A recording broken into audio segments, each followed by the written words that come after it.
una cultura hipersexualizada, con lo cual tiene muchas consecuencias.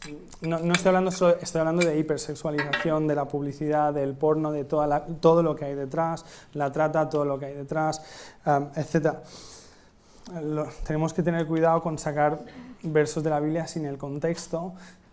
Es muy difícil responder a 10 seguidos. Está claro que nadie cree y sigue las leyes de la forma legal y ceremonial que veíamos en esos textos de hace siglos, siglos y siglos. Nadie piensa que se tenga que apedrear a una persona por tener tendencias homosexuales, desde luego que no.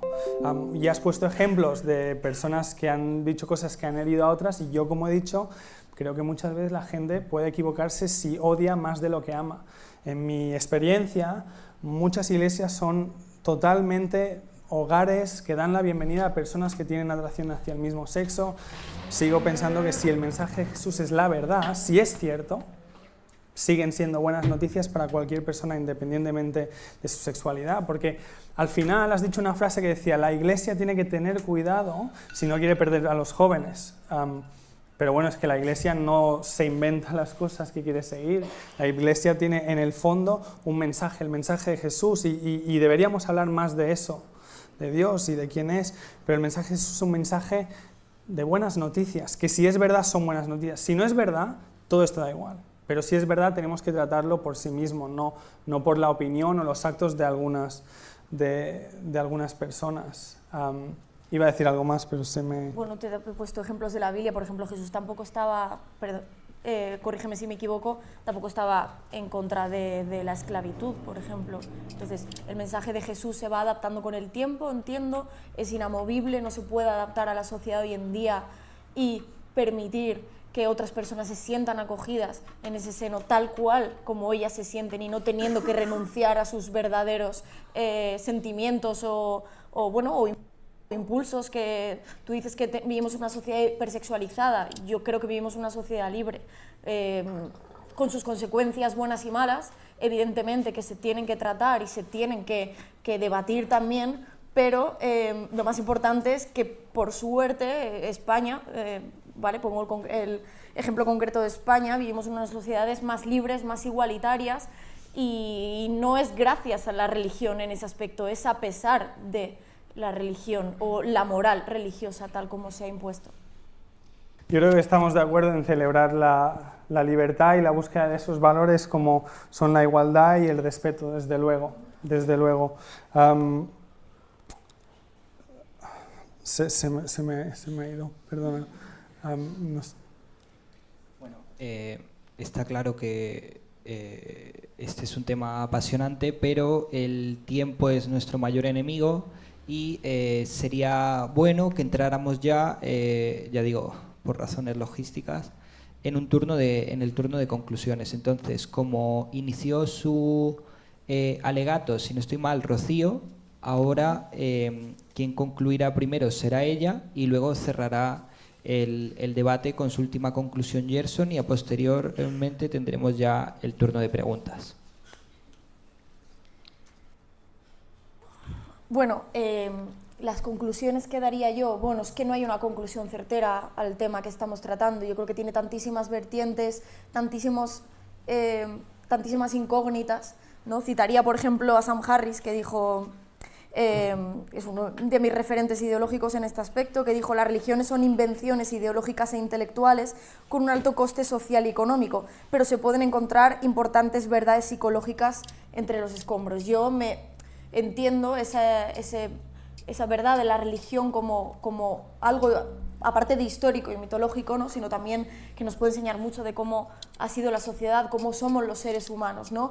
Para mí, hemos necesitado crear un Dios a lo largo de la historia porque necesitamos suplir esas carencias. Entonces, sí, Dios existe en una idea en cada uno de nosotros, cada uno tenemos una idea de lo que es Dios. Entonces, hay tantos dioses como personas en el mundo. La religión, al final, es la creación impostada de algo que realmente es una idea que yace en algo de nosotros. Y también,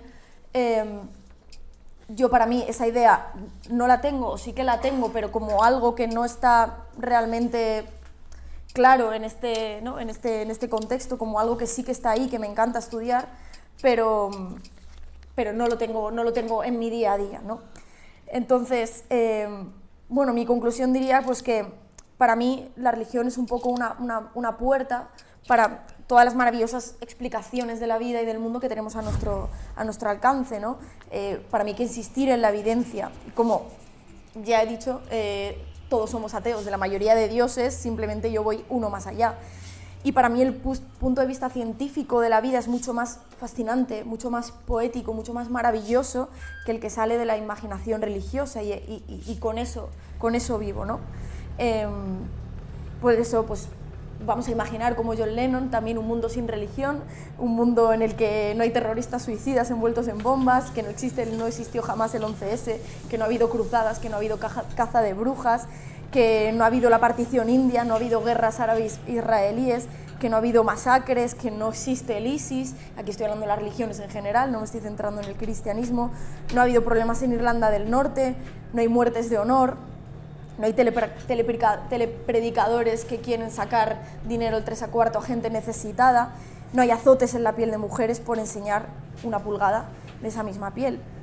Entonces, como dijo Carl Sagan, ¿por qué es tan difícil que ninguna religión dominante haya mirado a la ciencia y haya pensado, hostia, pues esto es mejor de lo que creíamos? Y con esto termino.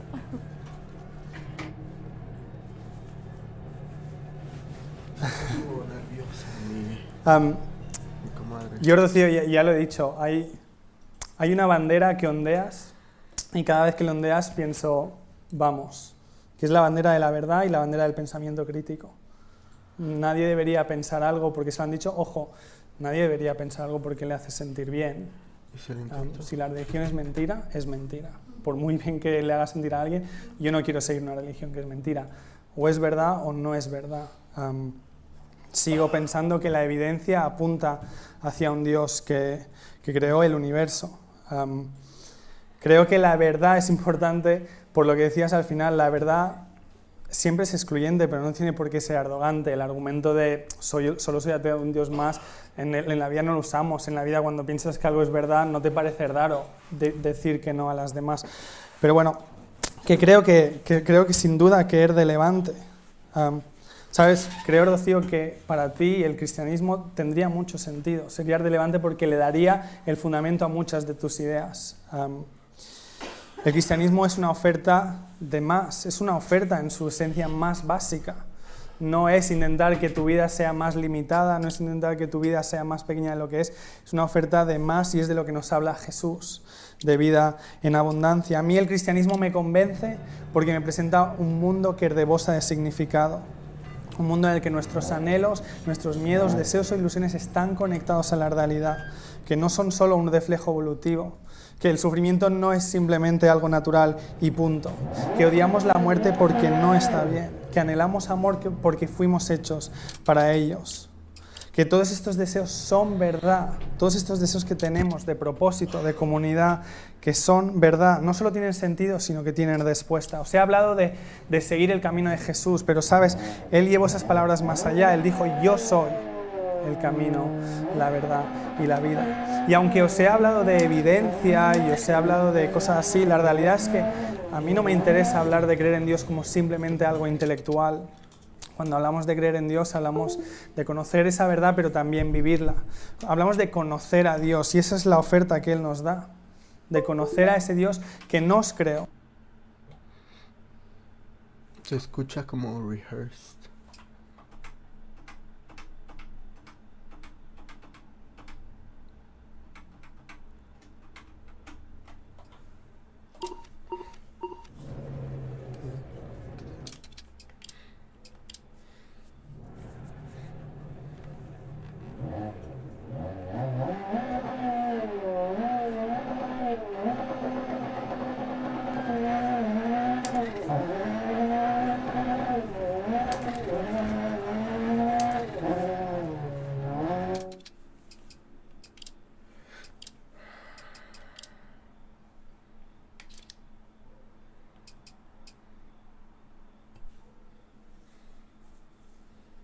Zero.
Está agarrando el...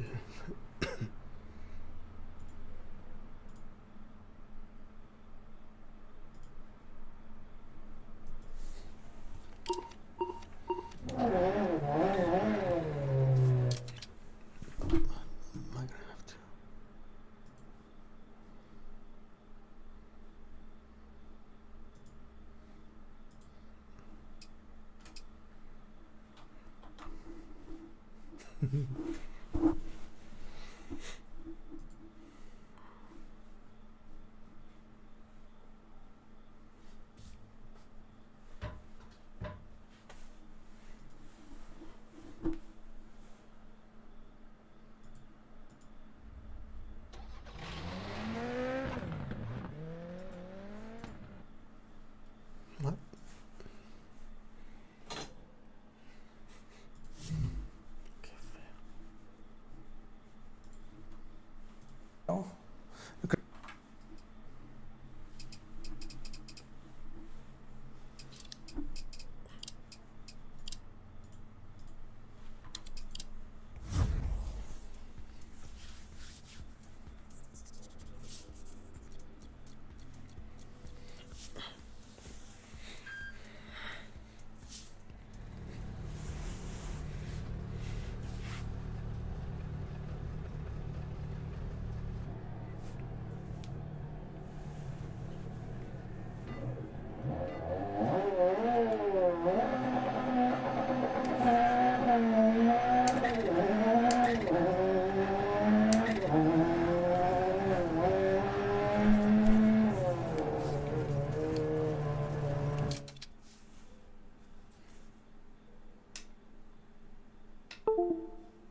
Eso.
Minor body, a ver.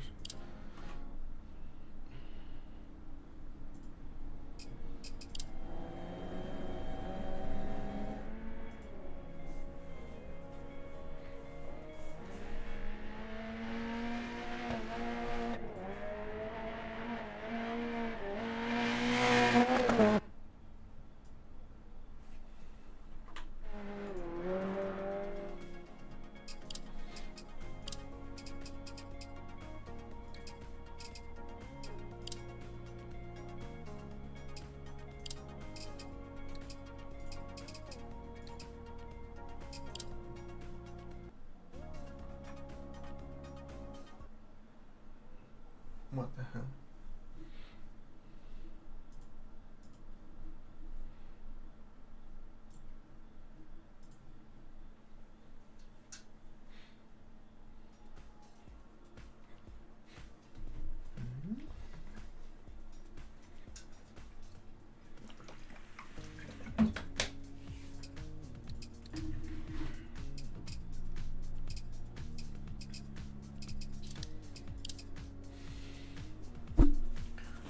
Bro.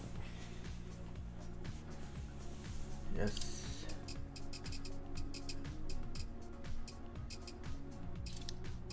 ¿Por qué está tan choppy? Okay.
So let's see. 7 dirt smooth asphalt.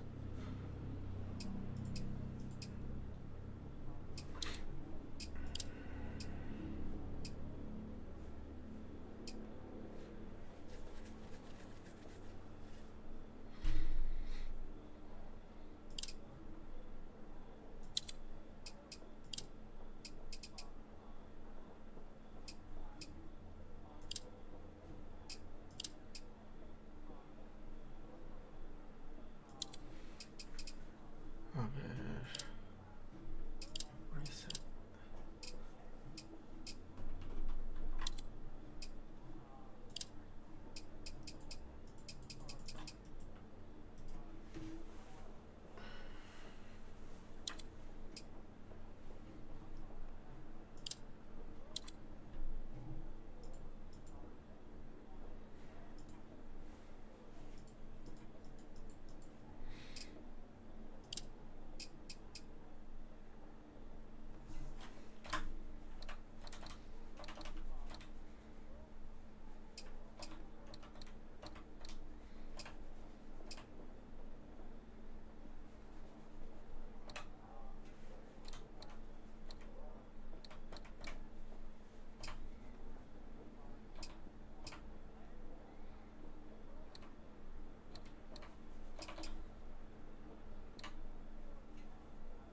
Okay.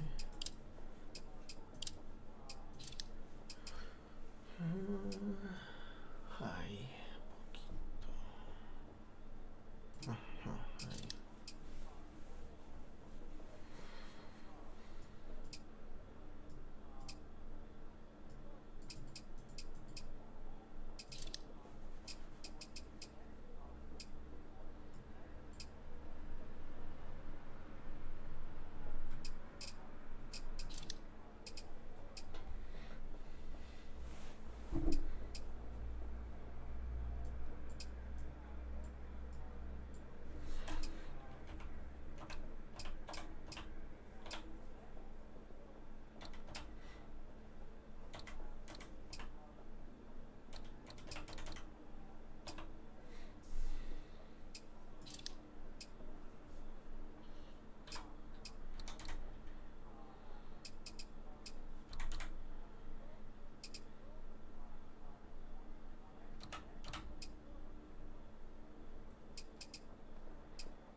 Okay.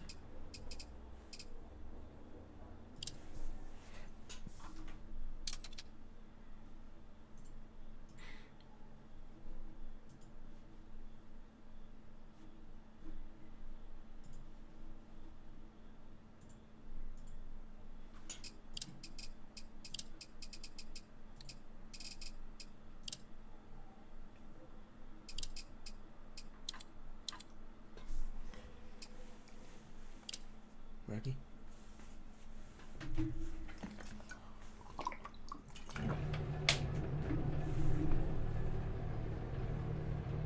Creó el mundo, creó todo lo que hay, nos creó a nosotros para conocerle a Él. Y todos le hemos dado la espalda, antes o después todos le hemos dado la espalda. Pero Él, antes, como decía antes de dejarnos, sin poder volver, Él corre a rescatarnos como un Padre que nos ama. No estoy diciendo que todo sea sencillo, está claro que has hecho buenas preguntas. Me hubiera gustado responder a más cosas, me hubiera gustado hacerte más preguntas. No, pero bueno, que eso, que me hubiera gustado tener más tiempo. Pero creo que el mensaje de Jesús es una oferta clara y todos tenemos que responder. Él dice, yo soy el camino, la verdad y la vida. Nos ofrece una relación con Dios. Y te invitaría a que si no lo has hecho antes, por lo menos le des una oportunidad.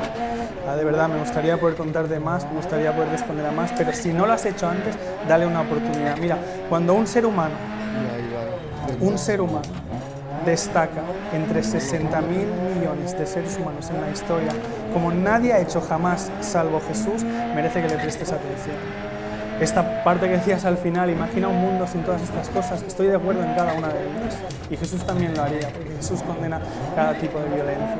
todo tipo de violencia. Él estaría en contra de todas esas y no me suscribo a ninguna de ellas. Creo que Jesús nos presenta un mundo que rebosa de significado. Él dice: yo soy el camino, la verdad y la vida, vida en abundancia. Esa es mi experiencia, la de muchos de nosotros, y es lo que está a tu alcance. Gracias, Rocío, por hablar conmigo, gracias por escucharme. Genial, pues un fuerte aplauso, por favor.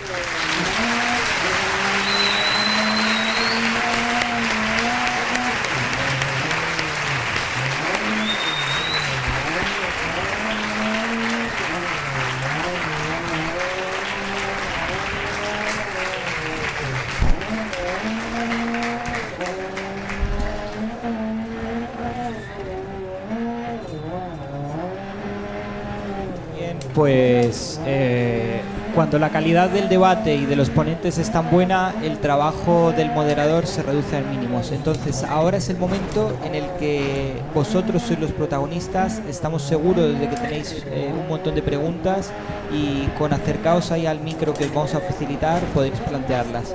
Gracias. Bien, me gustaría plantear una pregunta, y es que hay partidos políticos que quieren sacar la religión de las aulas. Yo pienso que no se puede criticar algo sin antes conocerlo, y si ellos pretenden sacarlo de las aulas, van a evitar que todo el mundo, que la gente en general, pueda tener una opinión hacia la religión, tanto favorable como crítica. Entonces quiero su opinión sobre este tema. Gracias. A ustedes. Es una pregunta para mí. Para los dos la pregunta. Lo bueno, si breve, 2 veces bueno, ¿vale? Es un tema complicado porque tú planteas que si se quita la religión de las aulas, la gente no podrá tener una visión ni crítica ni no crítica, ¿no? Pero es que realmente, tal como se nos enseña la religión en las aulas, no es para tener una visión crítica. Yo, de hecho, entendí la religión como algo que era como tal. O sea, Dios, Jesús existía, la Biblia era verdad, y a mí no se me dio la opción de preguntarme, de cuestionarme, hasta que yo no pude tener el propio sentido común y la madurez para preguntármelo por mí misma. Entonces, quitar la religión de las aulas como tal drásticamente no lo haría, pero sí que reorientaría la asignatura, pues a lo mejor estudiar las religiones del mundo, estudiar la historia de las religiones es muy importante para saber lo que hemos sido, para entender lo que somos ahora, pero sin ese punto de, no quiero decir adoctrinamiento no es, pero sí ese punto de no dejarte opción a que pienses lo contrario, porque creo que es tal como se plantea ahora la religión, y para que podamos tener niños que decidan por sí mismos cuando son mayores lo que quieren o no quieren creer, no imponérselos desde pequeñitos. Estoy de acuerdo. Creo que hacer preguntas es la manera de ver la verdad, de descubrir la verdad, y creo que a nadie debería imponerse una creencia. Creo que todos se nos debería animar a hacernos preguntas. Muchas veces parece que las iglesias han tenido el error de no querer hacer preguntas, pero yo animaría a cualquier persona a hacer preguntas. Al fin y al cabo, si de verdad nos interesa la verdad, hacer preguntas bien hechas solo nos puede llevar hacia ahí. Así que para mí estoy de acuerdo. Y estoy de acuerdo en que si hubiera se enseñar religión, deberían estar representadas todas, no solo la religión católica, como era hasta hace poco en España. Yo nunca fui a religión en el cole. Yo sí. Y mira cómo hemos acabado al revés. Para que veas. Pues genial, siguiente pregunta, por favor. A ver, para él.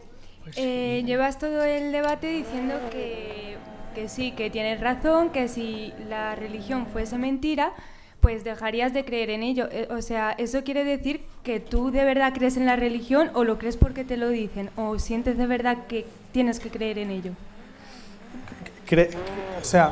Creo en ello porque creo que es lo que tiene más sentido, creo que es verdad, no porque sea una religión, no le llamaría religión, ni porque sean etiquetas, sino porque desde mi punto de vista, desde luego, es lo que tiene más sentido, es lo que tiene más sentido con el mundo que observo con las vidas que vivimos y con la historia que me encuentro. Entonces, yo no creo porque nadie me lo imponga, ni porque crea que tenga que hacerlo, sino porque creo que es verdad. Y creo que todos es lo que estamos diciendo, todos tenemos que hacernos la pregunta de por qué creo lo que creo, pero hasta aquellos de nosotros que sean ateos.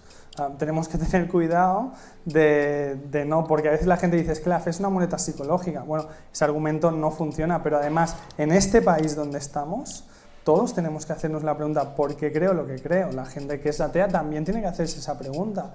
¿Creo que no hay un Dios porque yo he llegado a esa conclusión? ¿O porque mis padres no eran creyentes, mis amigos no son creyentes? O no sé, ¿eh? Simplemente digo que si tienes que creer algo es porque sea verdad. Me viene a la mente el ejemplo de C.S. Lewis. C.S. Lewis fue un ateo convencido gran parte de su vida. Profesor de literatura en Oxford, a la edad de 30 años ya era profesor. Él era ateo hasta que se encontró con la evidencia. Tolkien, el escritor del Señor de los Anillos, en el Magdalen College, le habló de la evidencia de Dios, del Dios cristiano, y C.S. Lewis se rindió, no pudo no creer por la evidencia. Más adelante él escribe su autobiografía y le llama Cautivado por la alegría. Pero él desde luego fue convencido por la evidencia, y eso es lo que todos nos tenemos que preguntar. ¿Por qué creo lo que creo? Yo creo porque es que la explicación me apunta hacia Dios, sin duda. Genial, Gerson. Pues siguiente pregunta, por favor. Mi pregunta va para Gerson. Te has manifestado claramente cristiano, entonces, ¿qué pasaría con el resto de religiones, como el judaísmo, como el islam, y ya religiones más distintas, como puede ser la budista? ¿Están equivocados? ¿Son otra forma de enfocar lo mismo? Es muy buena pregunta. Muchas veces pensamos, ¿no?, la típica imagen de, bueno, todas las religiones son caminos que suben la misma montaña. Pero creo que tenemos que tener cuidado porque muchas veces pensamos que las religiones en el fondo dicen lo mismo, pero cuando las examinas no es el caso. Las diferentes cosmovisiones, algunas de ellas son religiones, las diferentes cosmovisiones dicen cosas totalmente opuestas sobre la naturaleza del universo y del ser humano. No pueden ser verdad a la vez. Es importante que nos demos cuenta, y esto es algo que ya he dicho, por decir que algo es verdad, tú no estás siendo arrogante, la verdad siempre es excluyente.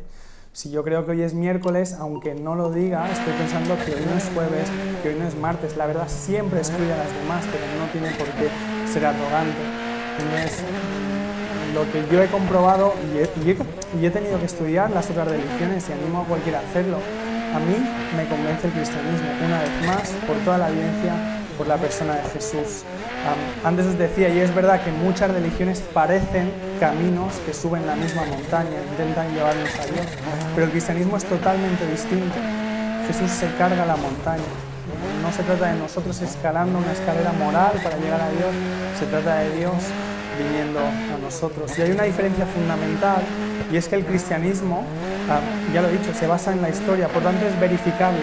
No tiene que ver con un mundo inconexo, es verificable, o es mentira o es verdad, pero no es un texto que no tiene nada que ver con nuestro mundo. Genial, pues siguiente pregunta.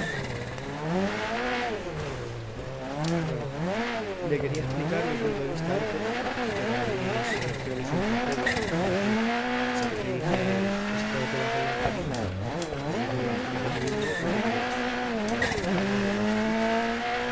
entonces, yo eso lo veo positivo.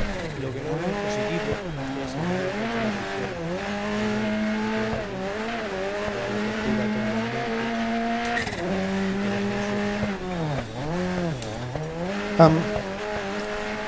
Es muy buena pregunta si la religión es un placebo, si la religión es simplemente una muleta psicológica. Creo que hay que darnos cuenta de una cosa importante. Solo porque algo o la idea de algo te puede hacer sentir bien, no significa que sea falso. Decir lo contrario es una falacia lógica.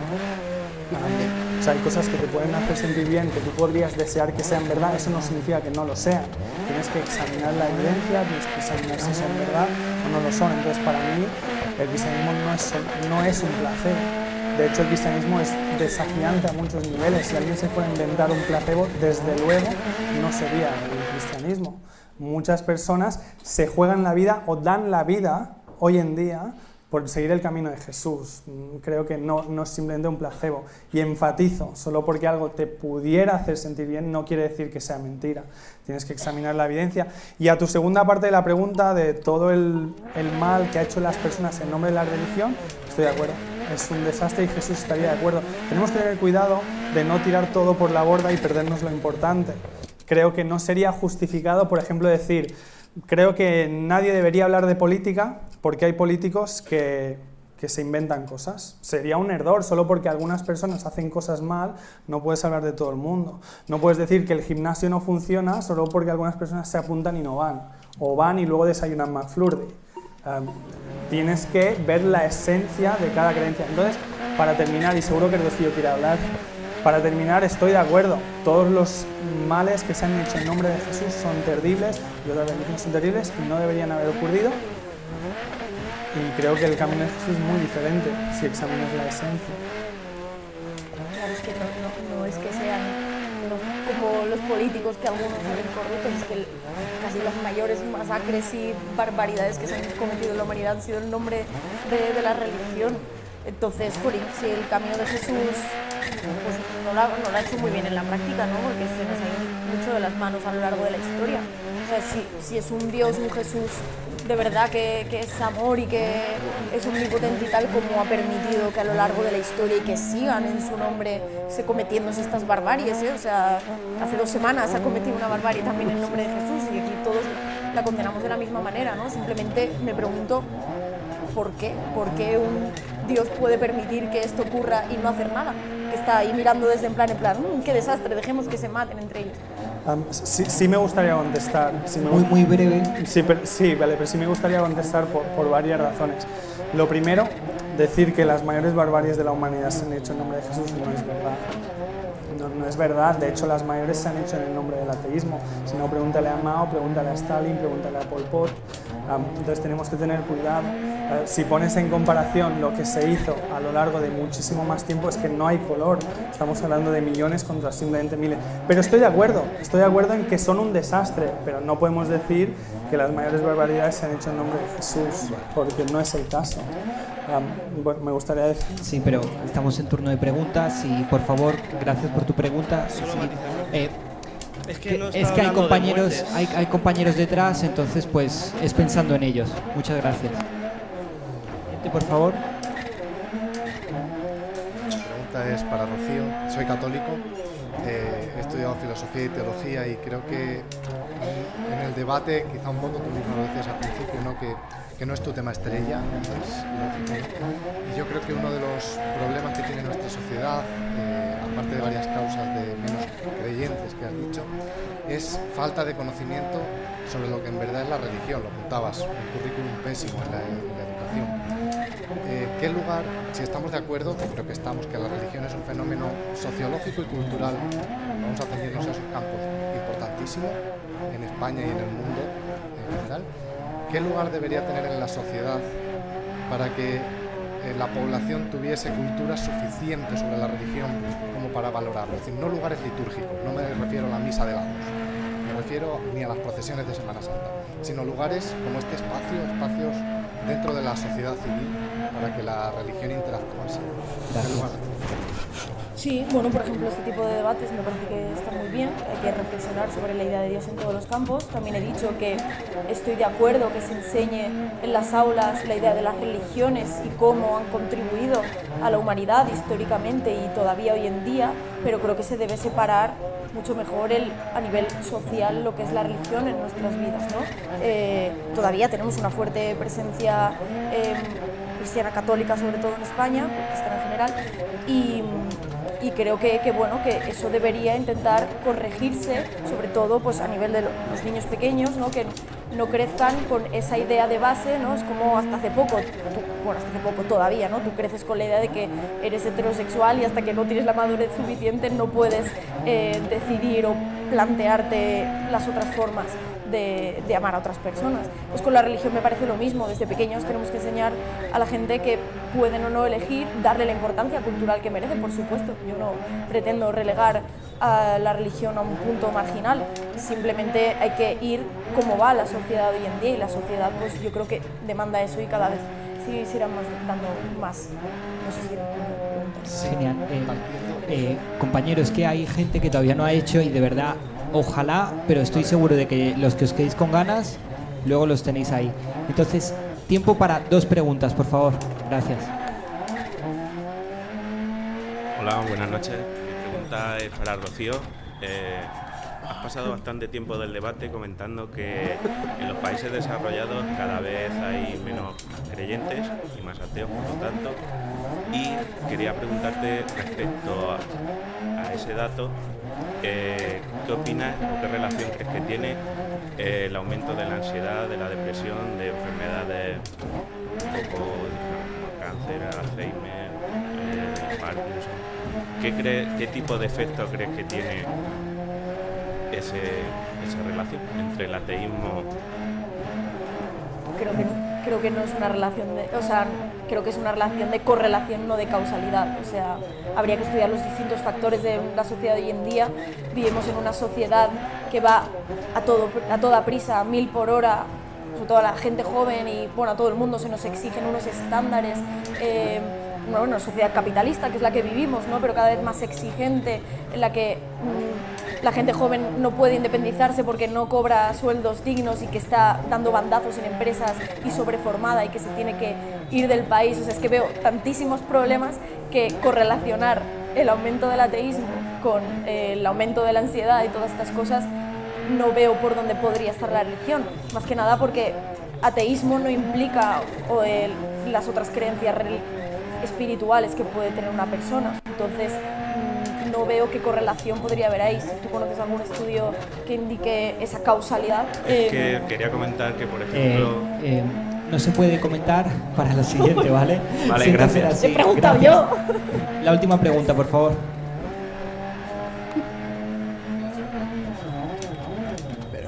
Una pregunta para él. ¿No piensas que hay un desconocimiento? Yo no tengo nada en contra de los ateos, de los budistas, de los que creen en la vaca y en el sol. Yo en concreto creo en la Biblia y soy seguidor de Cristo. No nada más. Que hablan de la Biblia sin saber y sin leer. Yo cualquier religión, la católica, tal. Primero, cuando hablemos de algo, sepamos de lo que hablamos, ¿no? Bueno, creo que eso es algo que tanto Rocío ha mencionado, y estoy de acuerdo. Muchas veces es un problema hablar de algo sin haberlo estudiado bien. Creo que lo mejor que podemos hacer, por lo menos, es darle una oportunidad. De eso va el pensamiento crítico, de darle una oportunidad, no de aceptar las cosas simplemente porque siempre ha sido así, o incluso porque mi preferencia va en ese sentido, porque creo que nadie de aquí querría simplemente un placebo, que es lo que alguien decía. Tenemos que tener cuidado de creer cosas simplemente porque van en línea con mis preferencias, sino estudiarlas. Estés de acuerdo o no, tendrás que admitir que Jesús cambió la historia.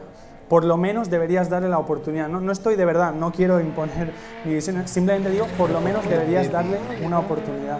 Por lo menos, por ejemplo, léete una de las 4 biografías que tenemos de su vida. En 2 horas lo tienes leído. Hay películas que son más largas. Léete una copia de la vida de Jesús, examina por ti mismo sus palabras, examina por ti mismo su visión, examina por ti mismo la evidencia que te he dado esta tarde, y examina por ti mismo pues lo que decías, la Biblia, la vida de Jesús, etc. Yo desde luego os animaría a hacerlo. A muchas personas les ha cambiado la vida. Yo ya lo he dicho, no siempre he sido cristiano, a mí me convenció Jesús. Pues muchísimas gracias a todos, gracias por haber venido, y ahora ya nuestros compañeros de GBU Ciudad Real van a despedir el acto.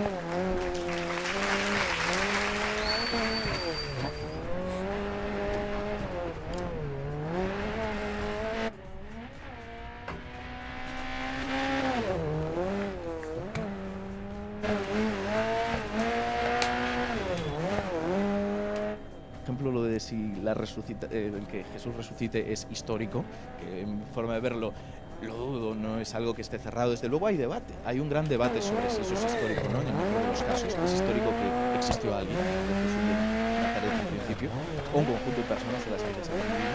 pero hubo algo.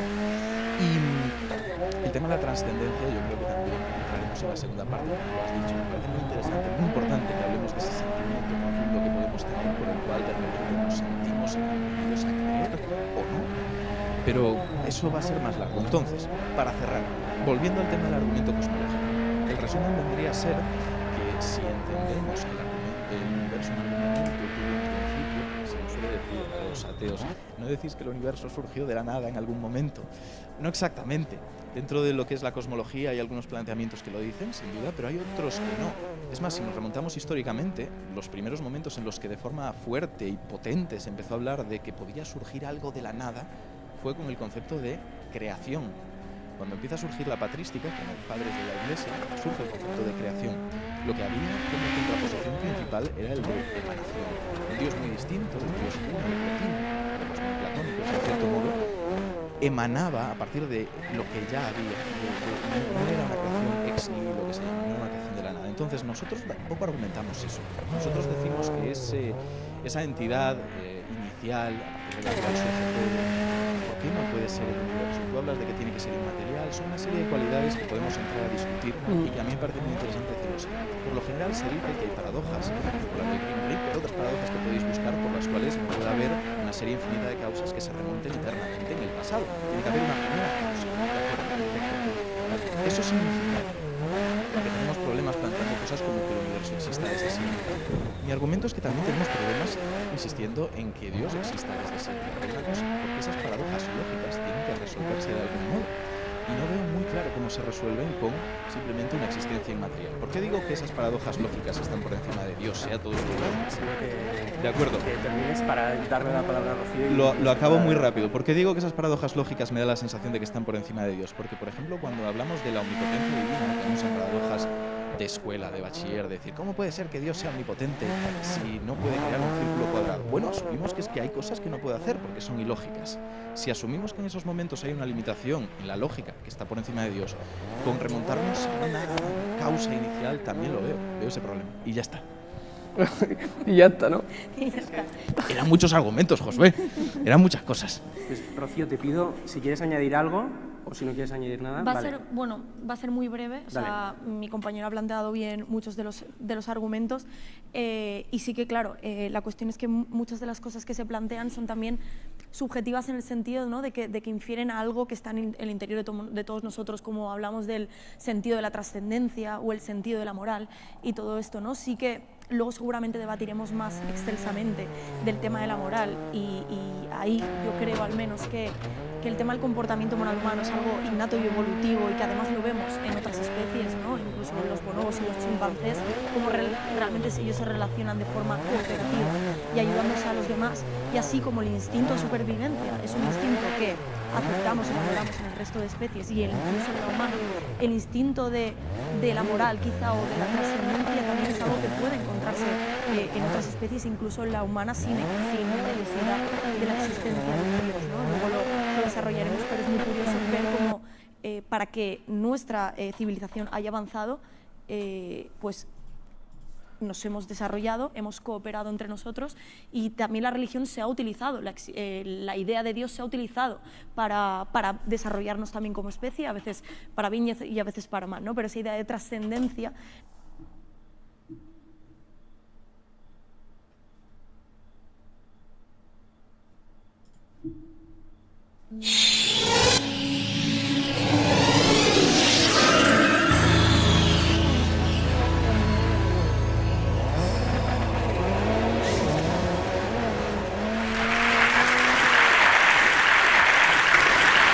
One of the most common ways of dividing the world is into those who believe and those who don't, into the religious and the atheists. And for the last decade or so, it's been quite clear what being an atheist means. There have been some very vocal atheists who've pointed out not just that religion is wrong, but that it's ridiculous.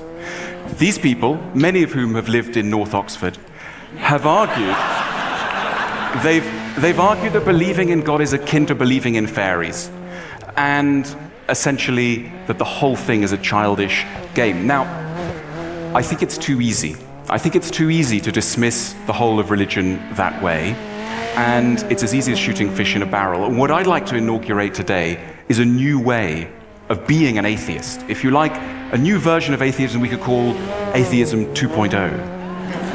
Now, what is Atheism 2.0? Well, it starts from a very basic premise. Of course there's no God. Of course there are no deities or supernatural spirits or angels, etc. Now let's move on. That's not the end of the story. That's the very, very beginning. I'm interested in a kind of constituency that thinks something along these lines. That thinks, I can't believe in any of this stuff. I can't believe in the doctrines. I don't think these doctrines are right. But, very important but, I love Christmas carols. I really like the art of Mantegna. I really like looking at old churches. I really like turning the pages of the Old Testament. Whatever it may be, you know the kind of thing I'm talking about. People who are attracted to the ritualistic side, the moralistic, communal side of religion, but can't bear the doctrine. Now, until now, these people have faced rather an unpleasant choice. It's almost as though either you accept the doctrine, and then you can have all the nice stuff, or you reject the doctrine and you're living in a sort of spiritual wasteland under the guidance of CNN and Walmart. So that's a sort of tough choice. I don't think we have to make that choice. I think there is an alternative. I think there are ways, and I'm being both very respectful and completely impious, of stealing from religions. If you don't believe in a religion, there's nothing wrong with picking and mixing, with taking out the best sides of religion. And for me, Atheism 2.0 is about, in both, as I say, a respectful and an impious way, going through religions and saying, what here could we use? The secular world is full of holes. We have secularized badly, I would argue. And a thorough study of religion can give us all sorts of insights into areas of life that are not going too well. And I'd like to run through a few of these today. I'd like to kick off by looking at education. Now, education is a field that the secular world really believes in. You know, when we think about how we're going to make the world a better place, we think education. That's where we put a lot of money. Education is going to give us not only commercial skills, industrial skills, it's also going to make us better people. You know, the kind of thing at commencement addresses and graduation ceremonies, those lyrical claims that education, the process of education, particularly higher education, will make us into nobler and better human beings. That's a lovely idea. It's interesting where it came from. You know, in the early 19th century, church attendance in Western Europe started sliding down very, very sharply, and people panicked. They asked themselves the following question. They said, where are people going to find morality? Where are they going to find guidance? And where are they going to find sources of consolation? And influential voices came up with one answer. They said culture. It's to culture that we should look for guidance, for consolation, for morality. Let's look to the plays of Shakespeare, the dialogues of Plato, the novels of Jane Austen. In there, we'll find a lot of the truths that we might previously have found in the Gospel of St. John. Now, I think that's a very beautiful idea and a very true idea. They wanted to replace scripture with culture, and that's a very plausible idea. It's also an idea that we have forgotten. You know, if you went to a top university, let's say you went to Harvard or Oxford or Cambridge, and you said, you know, I've come here because I'm in search of morality, guidance, and consolation. I want to know how to live. They would show you the way to the insane asylum. This is simply not what our grandest and best institutes of higher learning are in the business of. Why? They don't think we need it. They don't think we are in urgent need of assistance. They see us as adults, rational adults. What we need is information, we need data, we don't need help. Now, religions start from a very different place indeed. All religions, all major religions at various points call us children. And like children, they believe that we are in severe need of assistance. We're only just holding it together. And perhaps this is just me, maybe you. But anyway, we're only just holding it together. And we need help. Of course we need help. And so we need guidance and we need didactic learning. You know, in the 18th century in the UK, the greatest religious preacher was a man called John Wesley, who went up and down this country delivering sermons, advising people how they could live. He delivered sermons on the duties of parents to their children and children to their parents, the duties of the rich to the poor and the poor to the rich. He was trying to tell people how they should live through the medium of sermons, the classic medium of delivery of religions. Now, we've given up with the idea of sermons. If you said to a modern liberal individualist, hey, how about a sermon? They'd go, no, I don't need one of those. I'm an independent individual person. What's the difference between a sermon and our modern secular mode of delivery, the lecture? Well, a sermon wants to change your life, and a lecture wants to give you a bit of information. And I think we need to get back to that sermon tradition. The tradition of sermonizing is hugely valuable because we are in need of guidance, morality, and consolation, and religions know that. Another point about education. We tend to believe in the modern secular world that if you tell someone something once, they'll remember it. Sit them in a classroom, tell them about Plato at the age of 20, send them out into a career in management consultancy for 40 years, and that lesson will stick with them. Religions go nonsense.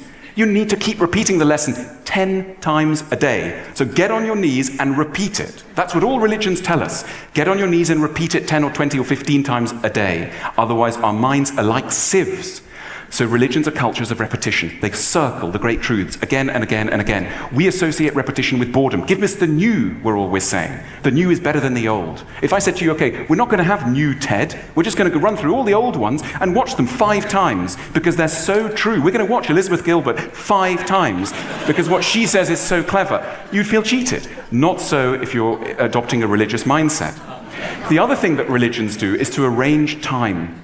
All the major religions give us calendars. What is a calendar? A calendar is a way of making sure that across the year you will bump into certain very important ideas. In the Catholic chronology, Catholic calendar, at the end of March you will think about Saint Jerome and his qualities of humility and goodness and his generosity to the poor. You won't do that by accident, you will do that because you are guided to do that. Now we don't think that way. In the secular world we think if an idea is important, I'll bump into it. I'll just come across it. Nonsense, says the religious worldview. Religious worldview says we need calendars, we need to structure time, we need to synchronize encounters. This comes across also in the way in which religions set up rituals around important feelings. Take the moon. It's really important to look at the moon. When you look at the moon, you think, I'm really small, what are my problems, sets things in perspective, etc., etc. We should all look at the moon a bit more often. We don't. Why don't we? Well, there's nothing to tell us, look at the moon. But if you're a Zen Buddhist in the middle of September, you will be ordered out of your home, made to stand on a canonical platform, and made to celebrate the festival of Tsukimi, where you will be given poems to read in honor of the moon and the passage of time and the frailty of life that it should remind us of. You'll be handed rice cakes, and the moon and the reflection on the moon will have a secure place in your heart. That's very good. The other thing that religions are really aware of is speak well. I'm not doing a very good job of this here, but oratory. Oratory is absolutely key to religions. In the secular world, you can come through the university system and be a lousy speaker and still have a great career. But the religious world doesn't think that way. What you're saying needs to be backed up by a really convincing way of saying it. So if you go to an African-American Pentecostalist church in the American South, and you listen to how they talk, my goodness, they talk well. After every convincing point, people will go, amen, amen, amen. At the end of a really rousing paragraph, they'll all stand up and they'll go, thank you, Jesus, thank you, Christ, thank you, Savior. If we were doing it like they do it, let's not do it, but if we were to do it, I would tell you something like, culture should replace scripture, and you would go, amen, amen, amen, and at the end of my talk, you would all stand up and you would go, thank you, Plato, thank you, Shakespeare, thank you, Jane Austen, and we'd know that we had a real rhythm going. All right, we're getting there. The other thing that religions know is we're not just brains, we are also bodies, and when they teach us a lesson, they do it via the body.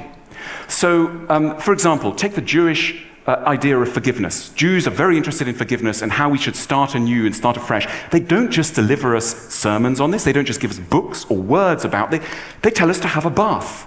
So in Orthodox Jewish communities, every Friday you go to a mikveh. You immerse yourself in the water, and a physical action backs up a philosophical idea. We don't tend to do that. Our ideas are in one area, and our behavior with our bodies are another. Religions are fascinating in the way they try and combine the two. Let's look at art now.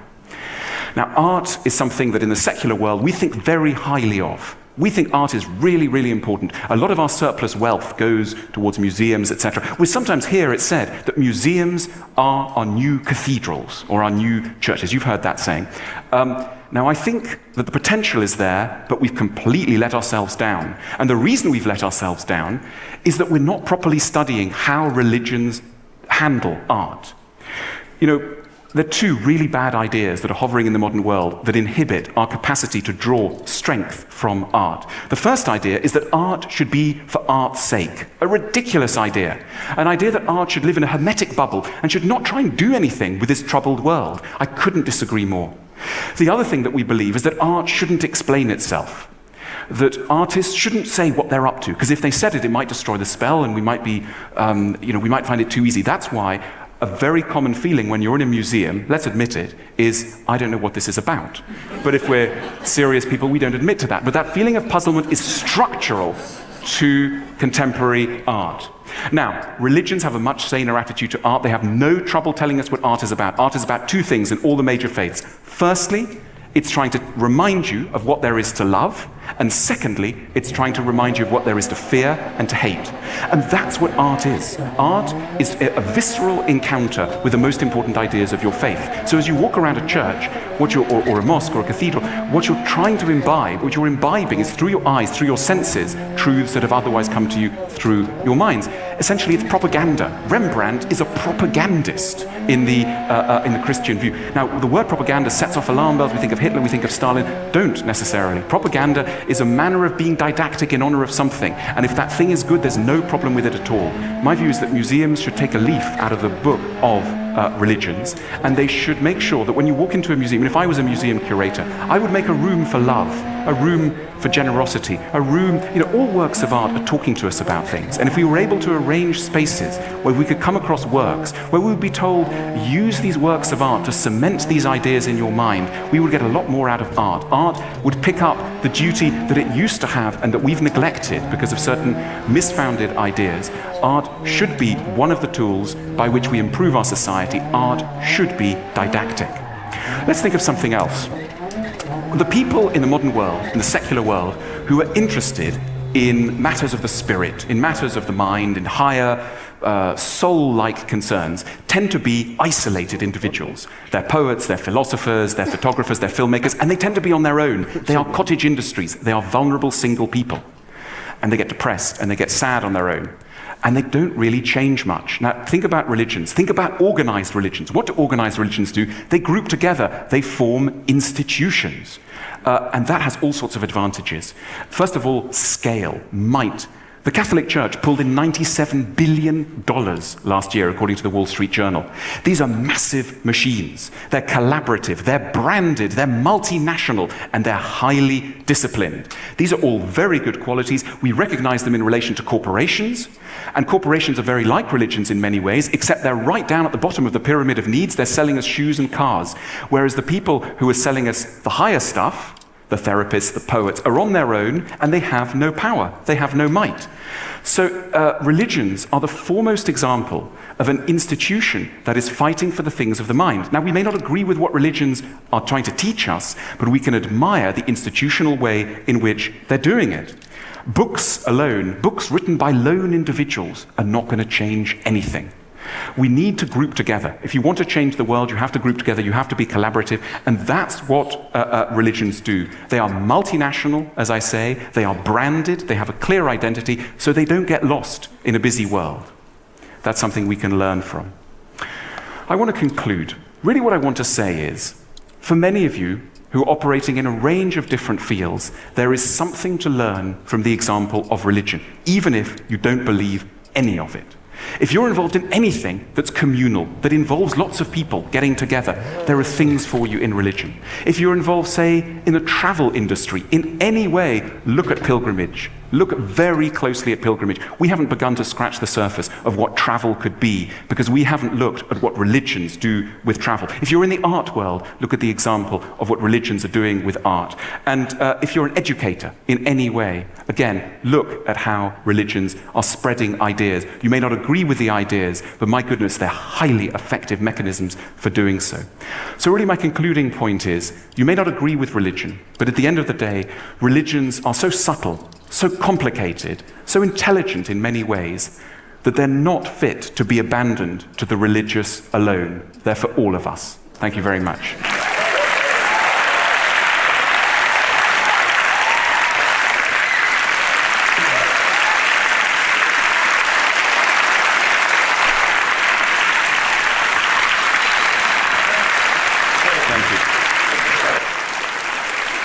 So this is actually a courageous talk, because you're kind of setting up yourself in some ways to be ridiculed in some quarters. You can get shot by both sides. You can get shot by the hard-headed atheists, and you can get shot by those who, fully believe. Incoming missiles from North Oxford at any moment. Indeed. I'm sure of this. But you left out one aspect of religion that a lot of people might say your agenda could borrow from, which is this sense that's actually probably the most important thing to anyone who's religious, of spiritual experience, of some kind of connection with something that's bigger than you are. Is there any room for that experience in Atheism 2.0? Absolutely. You know, I, like many of you, meet people who say things like, but isn't there something bigger than us, something else? And I say, of course. And they say, so aren't you sort of religious? And I go, no. Why does that sense of mystery, that sense of the dizzying scale of the universe, need to be accompanied by a mystical feeling? Science and just observation gives us that feeling without it. So I don't feel the need, you know, the universe is large and we are tiny, without the need for a further religious superstructure. So one can have so-called spiritual moments without belief in the spirit. Actually, let me just ask a question. How many people here would say that religion is important to them?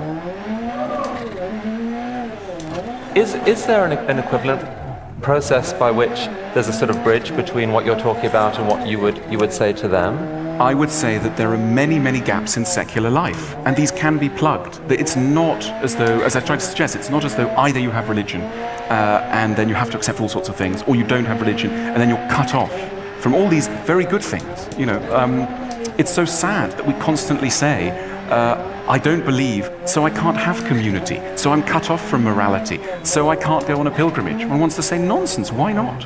And that's really the spirit of my talk. There's so much we can absorb. Atheism shouldn't cut itself off from the rich sources of religion. I mean, it seems to me that there's plenty of people in the tech community who are atheists, but probably most people in the community certainly don't think that religion is going away anytime soon, and want to find the language to have a constructive dialogue and to feel like we can actually talk to each other and at least share some things in common.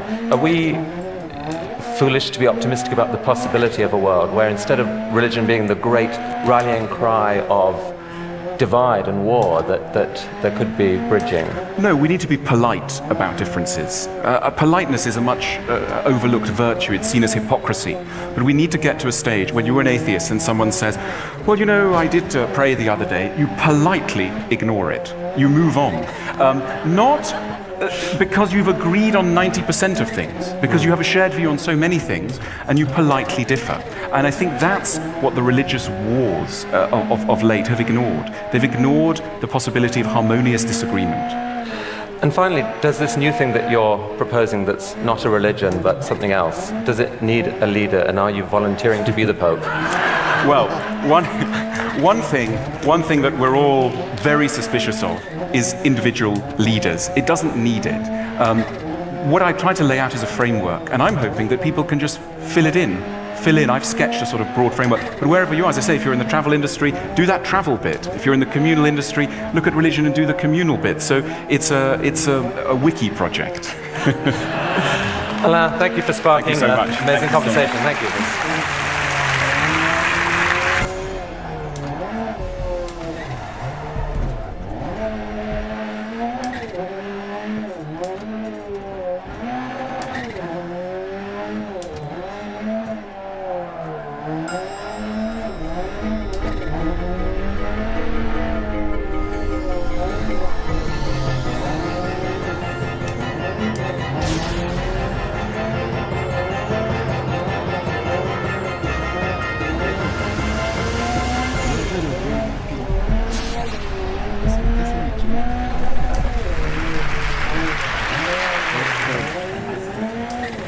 That splendid music, the coming in music, the Elephant March from Aida, is the music I've chosen for my funeral. And you can see why. It's triumphal. I won't feel anything, but if I could, I would feel triumphal at having lived at all, and at having lived on this splendid planet, and having been given the opportunity to understand something about why I was here in the first place before not being here. Can you understand my quaint English accent? Okay. Like everybody else, I was entranced yesterday by the animal session, Robert Full and Franz Lanting and others. the beauty of the things that they showed. The only slight jarring note was when Jeffrey Katzenberg said of the Mustang, the most splendid creatures that God put on this earth. Now, of course, we know that he didn't really mean that, but in this country at the moment, you can't be too careful. I'm a biologist, and the central theorem of our subject, the theory of design, Darwin's theory of evolution by natural selection, in professional circles everywhere, it's of course universally accepted. In non-professional circles outside America, it's largely ignored. But in non-professional circles within America, it arouses so much hostility that it's fair to say that American biologists are in a state of war. The war is so worrying at present, with court cases coming up in one state after another, that I felt I had to say something about it. If you want to know what I have to say about Darwinism itself, I'm afraid you're going to have to look at my books, which you won't find in the bookstore outside. Contemporary court cases often concern an allegedly new version of creationism called intelligent design, or ID. Don't be fooled. There's nothing new about ID. It's just creationism under another name. Rechristened, I choose the word advisedly, for tactical political reasons. The arguments of so-called ID theorists are the same old arguments that have been refuted again and again since Darwin down to the present day. There is an effective evolution lobby coordinating the fight on behalf of science, and I try to do all I can to help them, but they get quite upset when people like me dare to mention that we happen to be atheists as well as evolutionists. They see us as rocking the boat, and you can understand why.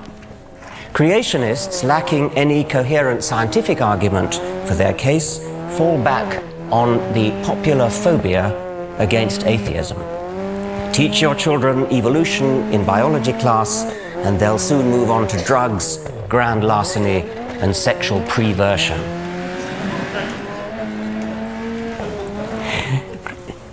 In fact, of course, educated theologians from the Pope down are firm in their support of evolution. This book, Finding Darwin's God by Kenneth Miller, is one of the most effective attacks on intelligent design that I know, and it's all the more effective because it's written by a devout Christian. People like Kenneth Miller could be called a godsend to the evolution lobby, because they expose the lie that evolutionism is, as a matter of fact, tantamount to atheism. People like me, on the other hand, rock the boat. But here I want to say something nice about creationists. It's not a thing I often do, so listen carefully. I think they're right about one thing. I think they're right that evolution is fundamentally hostile to religion. I've already said that many individual evolutionists, like the Pope, are also religious, but I think they're deluding themselves. I believe a true understanding of Darwinism is deeply corrosive to religious faith. Now, it may sound as though I'm about to preach atheism, and I want to reassure you that that's not what I'm going to do. In an audience as sophisticated as that, as this one, that would be preaching to the choir. No, what I want to urge upon you, instead, what I want to urge upon you is militant atheism.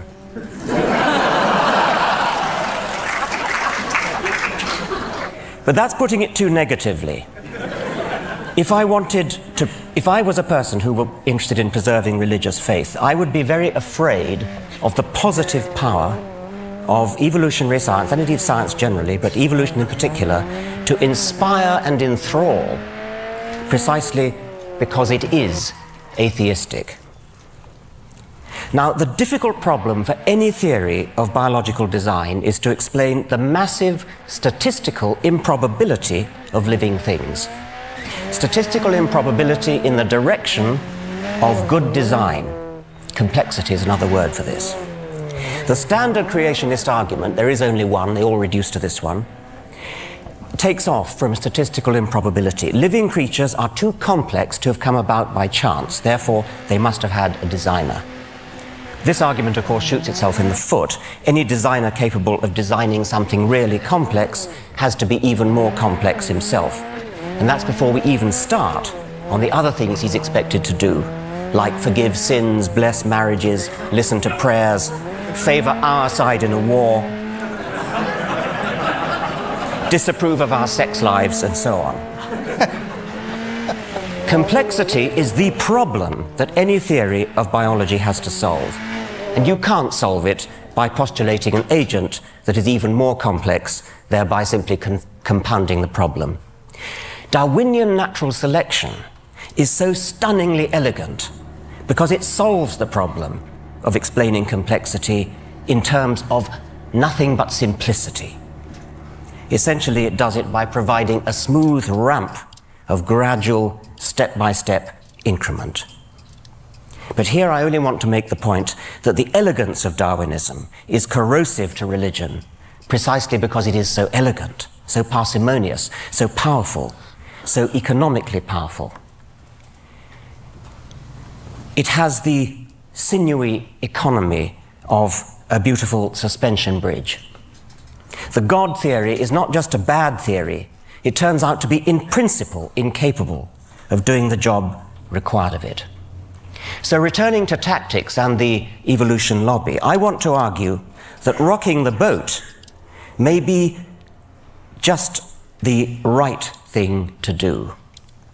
My approach to attacking creationism is unlike the evolution lobby. My approach to attacking creationism is to attack religion as a whole. And at this point I need to acknowledge the remarkable taboo against speaking ill of religion. And I'm going to do so in the words of the late Douglas Adams, a dear friend who, if he never came to TED, certainly should have been invited. He was? He was, good. I thought he must have been. He begins this speech, which was tape recorded in Cambridge shortly before he died. He begins by explaining how science works through the testing of hypotheses that are framed to be vulnerable to disproof. And then he goes on, I quote, "Religion doesn't seem to work like that. It has certain ideas at the heart of it which we call sacred or holy. What it means is, here is an idea or a notion that you're not allowed to say anything bad about. You're just not. Why not? Because you're not." Why should it be that it's perfectly legitimate to support the Republicans or Democrats, this model of economics versus that, Macintosh instead of Windows, but to have an opinion about how the universe began, about who created the universe, no, that's holy. So we are used to not challenging religious ideas. And it's very interesting how much of a furore Richard creates when he does it. He meant me, not that one. Everybody gets absolutely frantic about it, because you're not allowed to say these things. Yet when you look at it rationally, there is no reason why those ideas shouldn't be as open to debate as any other, except that we've agreed somehow between us that they shouldn't be. Well, that's the end of the quote from Douglas. In my view, not only is science corrosive to religion, religion is corrosive to science. It teaches people to be satisfied with trivial, supernatural non-explanations and blinds them to the wonderful real explanations that we have within our grasp. It teaches them to accept authority, revelation, and faith, instead of always insisting on evidence. There's Douglas Adams' magnificent picture from his book, Last Chance to See. Now there's a typical scientific journal, the Quarterly Review of Biology, and I'm going to put together, as guest editor, a special issue on the question, did an asteroid kill the dinosaurs? And the first paper is a standard scientific paper presenting evidence. Iridium layer at the KT boundary, potassium argon dated crater in Yucatan, indicate that an asteroid killed the dinosaurs. Perfectly ordinary scientific paper. Now the next one. The President of the Royal Society has been vouchsafed a strong inner conviction that an asteroid killed the dinosaurs. It has been privately revealed to Professor Huxtane that an asteroid killed the dinosaurs. Professor Haldley was brought up to have total and unquestioning faith that an asteroid killed the dinosaurs. Professor Hawkins has promulgated an official dogma binding on all loyal Hawkinsians that an asteroid killed the dinosaurs. That's inconceivable, of course. But suppose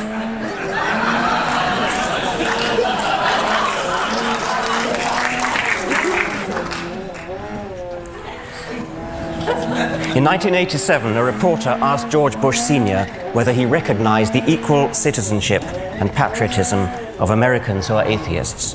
Mr. Bush's reply has become infamous. No, I don't know that atheists should be considered citizens, nor should they be considered patriots. This is one nation under God. Bush's bigotry was not an isolated mistake blurted out in the heat of the moment and later retracted. He stood by it in the face of repeated calls for clarification or withdrawal. He really meant it. More to the point, he knew it posed no threat to his election. Quite the contrary. Democrats, as well as Republicans, parade their religiousness if they want to get elected. Both parties invoke one nation under God. What would Thomas Jefferson have said? Incidentally, I'm not usually very proud of being British, but you can't help making the comparison.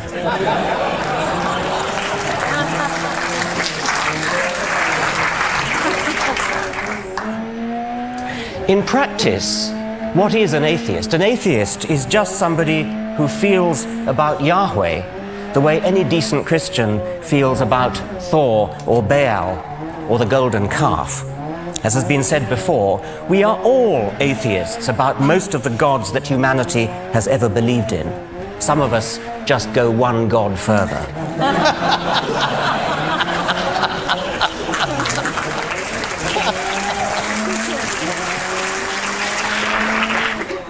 And however we define atheism, it's surely the kind of academic belief that a person is entitled to hold without being vilified as an unpatriotic, unelectable non-citizen. Nevertheless, it's an undeniable fact that to own up to being an atheist is tantamount to introducing yourself as Mr. Hitler or Miss Beelzebub. And that all stems from the perception of atheists as some kind of weird, way-out minority. Natalie Angier wrote a rather sad piece in the New Yorker saying how lonely she felt as an atheist. She clearly feels in a beleaguered minority. But actually, how do American atheists stack up numerically? The latest survey makes surprisingly encouraging reading. Christianity, of course, takes a massive lion's share of the population, with nearly 160 million. But what would you think was the second largest group, convincingly outnumbering Jews with 2.8 million, Muslims with 1.1 million, Hindus, Buddhists, and all other religions put together?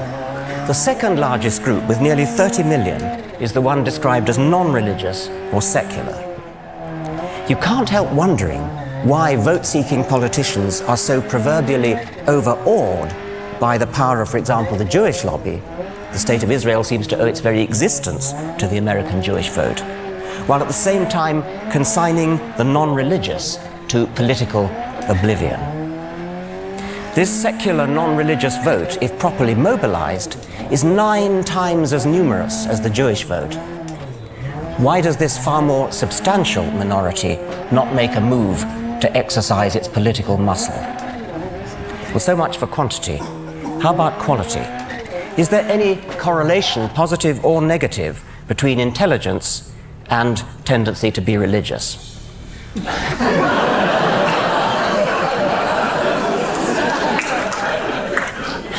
The survey that I quoted, which is the ARIS survey, didn't break down its data by socioeconomic class or education, or IQ or anything else. But a recent article by Paul G. Bell in the Mensa magazine provides some straws in the wind. Mensa, as you know, is an international organization for people with very high IQ. And from a meta-analysis of the literature, Bell concludes that, I quote, of 43 studies carried out since 1927 on the relationship between religious belief and one's intelligence or educational level, all but 4 found an inverse connection. That is, the higher one's intelligence or educational level, the less one is likely to be religious. Well, I haven't seen the original 42 studies, and I can't comment on that meta-analysis, but I would like to see more studies done along those lines. And I know that there are, if I could put a little plug here, there are people in this audience easily capable of financing a massive research survey to settle the question. And I put the suggestion up for what it's worth. But let me now show you some data that have been properly published and analyzed on one special group, namely top scientists. In 1998, Larson and Whittam polled the cream of American scientists, those who've been honored by election to the National Academy of Sciences. And among this select group, belief in a personal God dropped to a shattering 7%. About 20% are agnostic, and the rest could fairly be called atheists. Similar figures obtained for belief in personal immortality. Among biological scientists, the figure's even lower. 5.5% only believe in God. In physical scientists, it's 7.5%. I've not seen corresponding figures for elite scholars in other fields, such as history or philosophy, but I'd be surprised if they were different. So we've reached a truly remarkable situation, a grotesque mismatch between the American intelligentsia and the American electorate. A philosophical opinion about the nature of the universe, which is held by the vast majority of top American scientists, and probably the majority of the intelligentsia generally, is so abhorrent to the American electorate that no candidate for popular election dare affirm it in public. If I'm right, this means that high office in the greatest country in the world is barred to the very people best qualified to hold it, the intelligentsia, unless they're prepared to lie about their beliefs. To put it bluntly, American political opportunities are heavily loaded against those who are simultaneously intelligent and honest.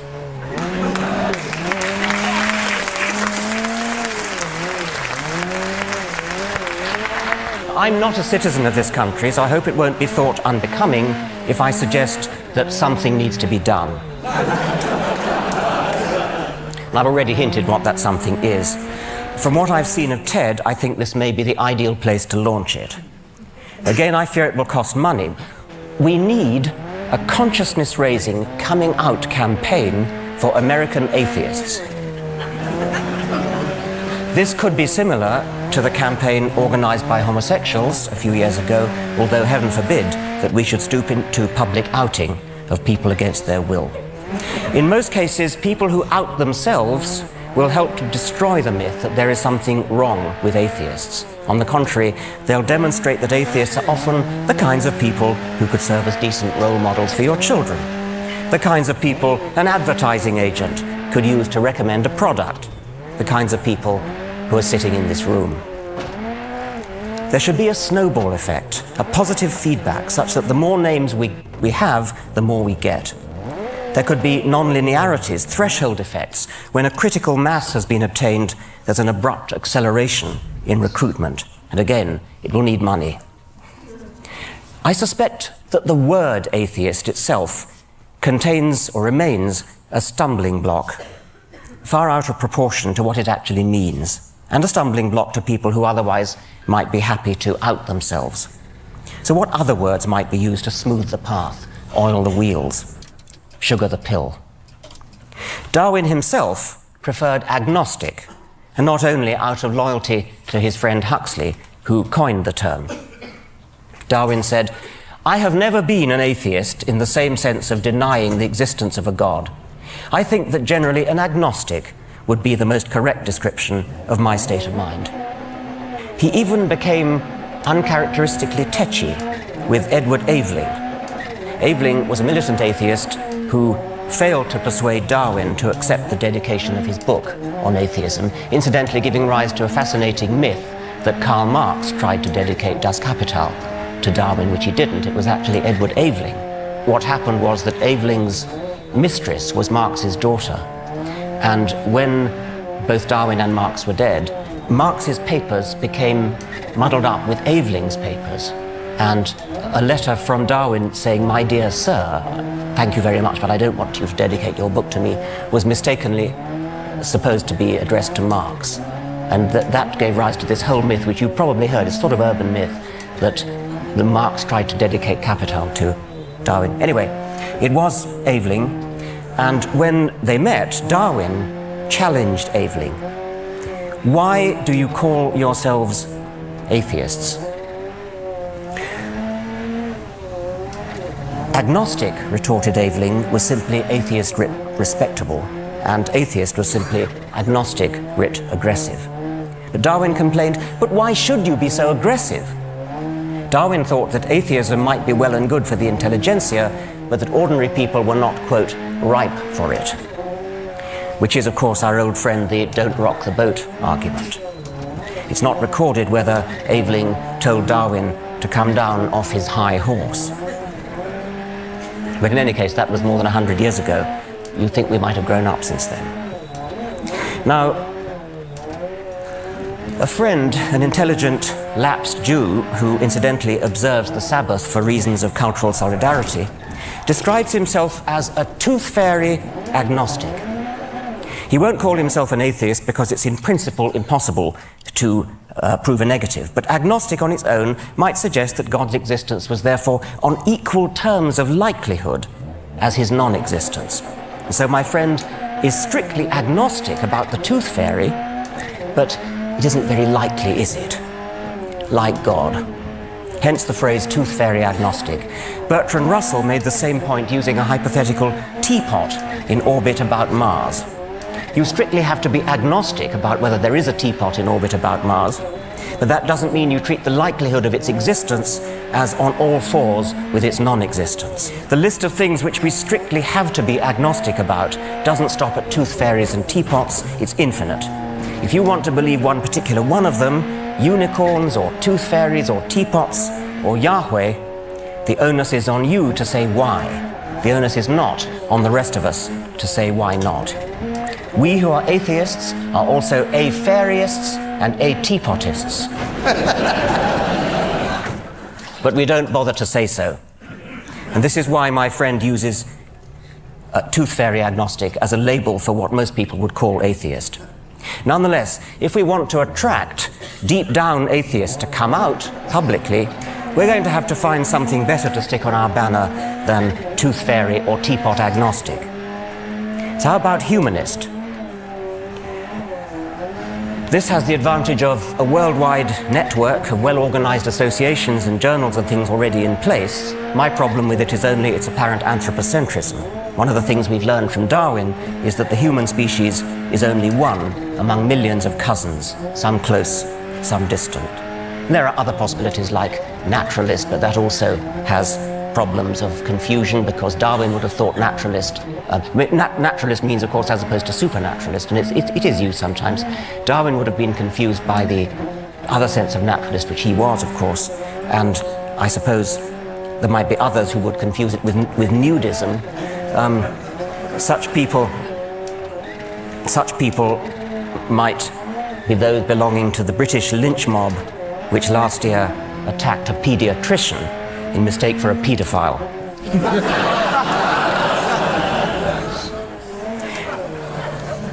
I think the best of the available alternatives for atheist is simply non-theist.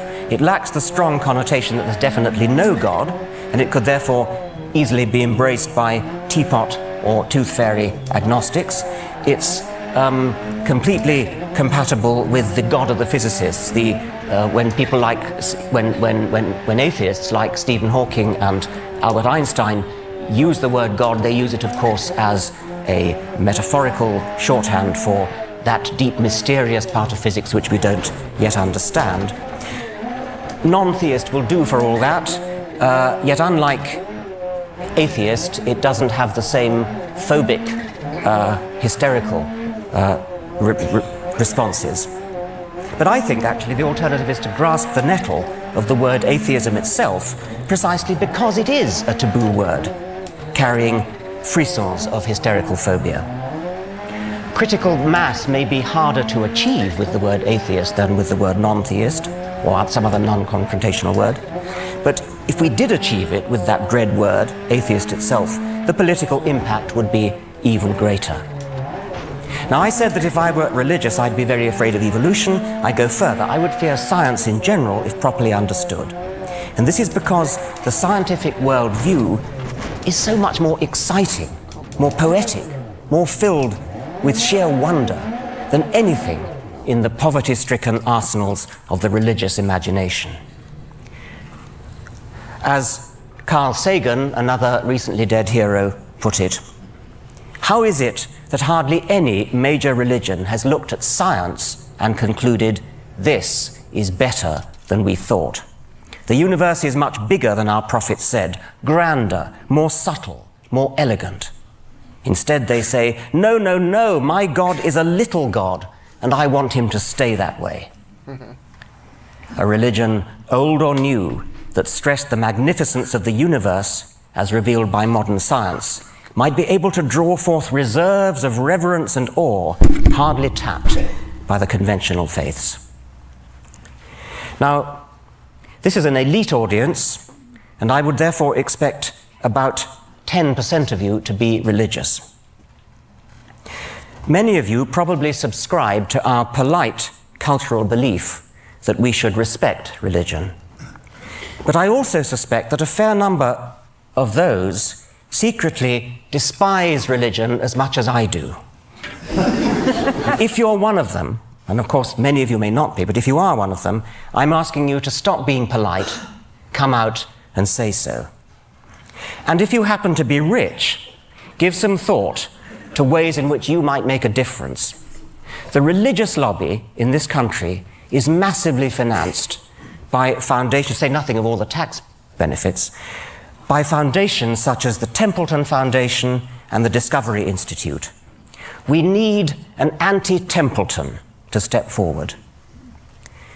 If my books sold as well as Stephen Hawking's books, instead of only as well as Richard Dawkins's books, I'd do it myself. People are always going on about, how did September the 11th change you? Well, here's how it changed me. Let's all stop being so damned respectful. Thank you very much.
Thanks, Robin. Cheers.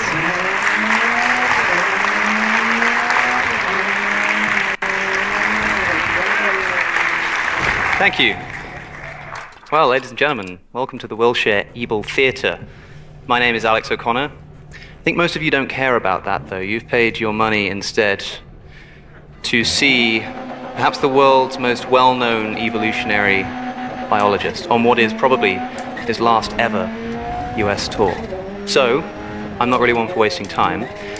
Please help me in welcoming, especially if this man's work has done something for you, whether it be the selfish gene, the God delusion, through to now the genetic book of the dead, for what is the last time in this, the City of Angels, the world's most famous materialist, Professor Richard Dawkins.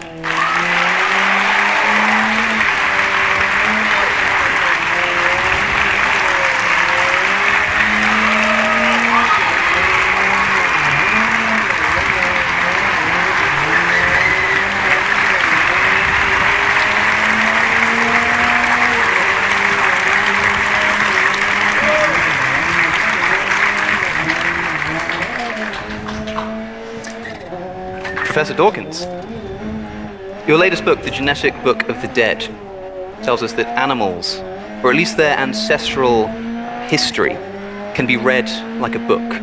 What do you mean by that? It's a very ambitious ambition. It's something for the future. I believe, and I've said, that the animal is a book. It's a record, almost like a book, a record of the ancestral past, the ancestral natural selection pressures which have led to the animal being the way it is. I'd like to quote from Darwin, because that is part of my inspiration. He said, "It may be said that natural selection is daily and hourly scrutinizing throughout the world every variation, even the slightest, rejecting that which is bad, preserving and adding up all that is good, silently and insensibly working whenever and wherever opportunity offers." We see nothing of these slow changes in progress until the hand of time has marked the long lapse of ages, and then so imperfect is our view into long past geological ages that we only see that the forms of life are now different from what they formerly were. Natural selection is familiar. This is the way animals are. This is why animals and plants are the way that they are. I believe that modern animals, any animal you look at, carries signals from the past which tell us of the natural selection pressures which led to its being the way it is. Now, since these signals come from very different distances into the past, from very old to slightly less old and so on, the Genetic Book of the Dead must be a palimpsest. Palimpsest is an ancient manuscript which is then overwritten, rubbed out or partially erased, and then written over, and then erased again, written over, because the Genetic Book of the Dead is a record from a very large number of different periods from the past. And some of the most obvious examples of this writing of evolutionary history onto an animal is probably camouflage. It's probably the most obvious way of explaining what you're talking about. That's absolutely right. A camouflaged animal almost literally has a description of its environment on its back, or rather of its ancestral environment on its back, which probably is the present environment as well. The first illustration in the book is a desert lizard from the Mojave Desert, not far from here. And the lizard has more or less literally painted on its back a picture of small pebbles, small stones and sand, which of course is why it merges into the desert, which is why you can't easily see it. Now my thesis is that this is only the tip of the iceberg, that camouflage is the obvious, superficial way in which the animal is a description of ancestral worlds, in this case the desert. But this must be true right the way through the animal, right the way through every bit of the animal, every detail of the interior of the animal, which is not obvious in the way that the outer skin is. Those non-obvious examples are of interest to me because something really clicks when you consider that looking at one of these animals with camouflage, you can basically know what its location would have looked like were it living thousands of years ago. But as you say, that's quite an obvious example. How do we read this book, to use your analogy, when it comes to less visual things like genes, things like other kind of more minute qualities of an animal? Yes, this is really an exercise for the future. I'm projecting into the future when a zoologist of the future will be able to do that. And whereas today we're pretty much limited to the external appearance of the animal, that's the tip of the iceberg. I'm trying to provoke biologists to think about the interior of the animal in the same sort of way. And there are chapters on convergent evolution, on divergent evolution. There are various chapters which I'm kind of feeling my way towards getting into the genetic book of the dead. But this really is a matter of an appeal to future scientists. Is there anything currently in human beings that we can observe that gives us an indication of the ancestral environment that they evolved in? What are some examples of things that we can observe in humans today? Well, I suppose the fact that we have back pain, which is an indication that we used to... Some of us, anyway. Many of us have back pain. Actually, I actually don't. I'm rather fortunate in this respect, but I know many people who do. And this is almost certainly because we were never made to walk, we were never meant to walk on our hind legs. We've only been walking on our hind legs for the last probably 4 million years or so. And so we are quadrupeds and our backbone is now protesting at being thrust into the upright position. So this is a signal from the past. Yes. A painful one. I do sometimes have back pain, for what it's worth. It can feel like we've been walking for 4 million years sometimes. There are some interesting examples of what you might call evolutionary blunders of this kind. I think my favorite is the laryngeal nerve. Yes. Well, I suppose the backbone is one, but there are some much more spectacular examples than that. You mentioned the laryngeal nerve. This is a nerve, it's one of the cranial nerves. It's a branch of the 10th cranial nerve, the vagus, which starts in the brain, and it goes, the end organ is the larynx. But it doesn't go straight to the larynx, it goes down into the chest, loops its way around a big artery in the chest, and then goes straight back up again to the larynx. Now, I've assisted in the dissection of this nerve in a giraffe, and it's a very substantial detour, and would have been even bigger in a sauropod dinosaur, and with possibly adverse effects. Now, this is manifestly bad design.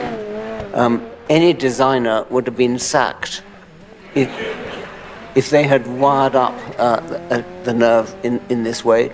It's a historical accident. It comes from the fact that in our fish ancestors, many millions of years ago, the nerve went directly to, it wasn't the larynx, the fish don't have a larynx, it went directly to one of the gill arches.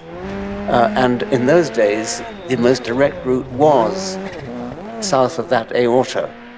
And then when the neck started to lengthen, when mammals, when land vertebrates started to elongate the neck, then the nerve, the detour, each slight increase in the detour, the marginal cost of each slight increase in the detour was so small that it wasn't worth, so to speak, it wasn't worth jumping it over that artery. The embryological cost, the cost of changing the embryology so that the nerve took a completely different route was greater than the marginal cost of each tiny little increment in the detour. Putting it another way, any individual... Hello? I didn't hear. Did you hear that? See me after class, whoever that was. I think. I'm sorry, I didn't quite catch that. It was probably a very profound observation, but I didn't get it. The marginal cost of each slight increase was very small, so that an individual that radically changed its embryology to jump the nerve over the artery would have suffered, would have probably died, compared to a rival individual which just increased the detour by a millimetre. This is also why Richard Dawkins is banned from the local zoo. I'm interested in some of the more mysterious paintings on these animals. As far as I'm aware, we're not quite sure why zebras have black and white stripes in the way that they do. That's right, and that's a very interesting question. I mean, on the face of it, they look very conspicuous, but actually, if you actually see them out on the plains of Africa, they don't look conspicuous. There are various theories for what that's all about, including bewildering insects that don't know what to do, where to bite. But I'm not sure that I believe that. I think they probably are rather well camouflaged from a distance. But do you worry that this scientist of the future, SOF, as you abbreviate in the book, might run into blunders of this kind, thinking that, I mean, the idea is that we can look at an animal and not have to do any geology to work out the environment in which it evolved. If somebody looked at a zebra today, today, they might sort of think, well, maybe this animal grew up in some kind of strange, stripy world. That's right. There's a serious danger of being sort of too clever by half and jumping to conclusions and not testing the ideas. Sometimes it's rather difficult to test them. And that is going to be a problem which SOF, the scientist of the future, will have to face, not to be too glib in jumping to a plausible conclusion. Are there any other examples of these mysterious animal qualities that we don't really know why they are the way they are? Probably, yes. I imagine the audience might suggest some. None come to mind. Yes. Do you have any ideas? Oh, well, I don't know how any of this works. Yes. I have no idea. I mean, it's not that difficult to say I'm completely baffled by why the animal has this particular quality, and it's tempting to say, oh, well, maybe God did it, a sort of thing, but I think a better response is, well, we don't know, and we need to work on it, and it probably might make a good PhD study. Yeah, and things like that laryngeal nerve, sort of simultaneously good evidence of evolution and natural selection, and also evidence counting against proactive design. Yes, even really in the process. When it's manifestly bad design like that, and another probable example is the vertebrate retina being back to front. The camera eye is obviously a very good design. The idea of having a dark chamber with a lens at the front and a real image being projected upside down onto a field of light-sensitive cells, a retina. Mollusks have a camera eye, and cephalopod mollusks, octopuses and squids, have a rather advanced camera eye, comparable to our own. And in their case, the light-sensitive cells, the nerves from those cells come off them backwards to the brain, as they should, as any good designer would have wired them up. Ours don't do that. Vertebrate retinas have the wires that lead from the light-sensitive cells coming from the front, getting in the way of the light, and the nerves go all over the retina, and then they dive through the retina in the so-called blind spot into the optic nerve. Once again, obvious bad design. The great German physiologist Helmholtz said that if he'd been presented with the vertebrate eye by an engineer, he would have sent it back. Yeah, it's interesting. A lot of people say evolution by natural selection is consistent with something like intelligent design. It's just that this is the method that God chose to create these animals. But here you're undermining not just the end result, which is undeniably impressive, but the very method by which it came about. Yes. Yes, well, God would not have produced such bad design as the laryngeal nerve. The other thing about that is that you can't help feeling that if this is the way God did it, why did he choose a way that made him unnecessary? Maybe it's just that Christian humility, who knows? Yes, I do sometimes ask God. I don't often pray, but sometimes I do ask him about that back pain every now and again. I'm interested in this. You mentioned convergent evolution. I know that recently you looked into a phenomenon called carcinization, I think is how you pronounce it. It's been described as L.A. Borradaile, the biologist, as, quote, the many attempts of nature to evolve a crab. It seems that in at least a great deal of cases, crabs keep cropping up, as if there's something in the world which is pointing to crabs as the pinnacle of at least some forms of evolution. Yes, this is a nice one. This is not in the book, by the way. The crustaceans are built like a train with trucks going all the way from front to back segments, and each segment has pretty similar design, but it varies. In some primitive crustaceans, all the segments are the same except the front end and the back end. In something like a lobster or a crayfish, they're all different, but you can see that they're all basically the same kind of design, and they either have claws or they have legs or they have swimmerets in the abdomen. Crabs do a rather weird thing. They more or less dispense with the abdomen altogether, and they curl it up, and it's very small, and they curl it up underneath the main carapace. So they have truncated, they've shortened the basic design of a crustacean. And it looks as though this has happened many times, maybe half a dozen separate times. Crustaceans have converged upon the crab way of doing things. It's not that unusual. I mean, convergent evolution is fascinating, and there's a whole chapter on convergent evolution, and crabs is just one rather nice example. Yeah, I think that the many attempts of nature to evolve a crab might have been putting it a bit dramatically. I've seen people quite scared that human beings are sort of inevitably going to evolve into crabs one day, but I think we can put that to bed. That's putting it too strongly.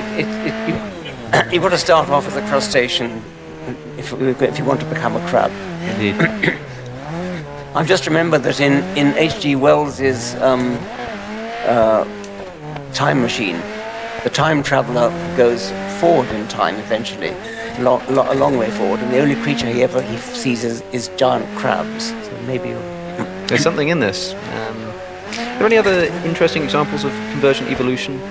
There's, animals independently seeming to converge on particular qualities? Yes. Well, one nice one is pill bugs, wood lice, which are very familiar. If you see a wood lice, the chances are it's not a wood lice, it could very well be a millipede, because there are millipedes which have converged upon the wood louse way of life, and they look exactly the same as wood lice. You can only tell the difference, I can only tell the difference if I turn them over, and then they have too many legs. But otherwise they look exactly like wood lice, and they curl up into a ball just like pill bugs do. But I think the most spectacular examples perhaps are the Australian marsupial mammals. When the great southern continent of Gondwana broke up, and Africa and South America and Antarctica and Australia all went their separate ways, Australia was dealt a hand of marsupials. The only mammals there were marsupials, and so marsupials then diverged to produce a whole range of different types: carnivores and herbivores, large ones, small ones, digging ones, climbing ones, etc. And these parallel the same kinds of creatures that we have in the old world. So in Australia there are marsupial dogs, or there were until they went extinct, the thylacines, marsupial rabbits, marsupial moles, marsupial mice, etc. So any kind of trade, any kind of way of life you can think of in a mammal, you go to Australia and you find the same thing, but independently evolved, independently converging upon what we're familiar with. So a marsupial mole looks like a mole, has the same way of life as a mole, it has digging, it crawls through the sand. the same sort of way as a mole does. The mole way of life, by the way, has converged at least 4 times, not just in Australia and Europe and Eurasia. There are in Africa, there are so-called golden moles, which again are entirely independently converged upon the mole way of life. There's something you address in the book. It's a question that might actually also be helpful for the evolution skeptics that we've just learned are prominent in America, which is this question of, I mean, we can apply it specifically to something like camouflage. There are animals, for example, the owl butterfly, which seems to have these great big eyes that it can reveal on its back to scare off predators. It's extraordinary. Again, there are pictures in the book, I think, and you can look it up online. It's incredible to see these realistic eyes on the back of an animal, on the back of a butterfly. And a lot of people want to ask, how does this evolve? In the sense that to see an eye, it's quite a complex image. It has to have sort of a center and an outer, and it seems like if you just had like a small black circle, it wouldn't really do the trick of scaring away a predator who thinks it's an eye. And so it kind of seems like in order to work, it needs to be all there at once. So a skeptic might say, how does this property evolve in the first place? That is a problem. The eyes are, I mean, we call them eyes. I think they do look like eyes, and they really do, don't they? They're not just circles. They have a sort of 3D quality that looks like eyes. It's not just moths and butterflies. There are other creatures that have the same thing. If you've read the books about Babar the elephant, you may remember that the elephants under Babar had a war against the rhinoceroses. And Babar won the war by getting a whole lot of elephants to stand with their backsides facing the rhinoceroses. He painted great big eyes on their backsides. So it's called the Babar effect.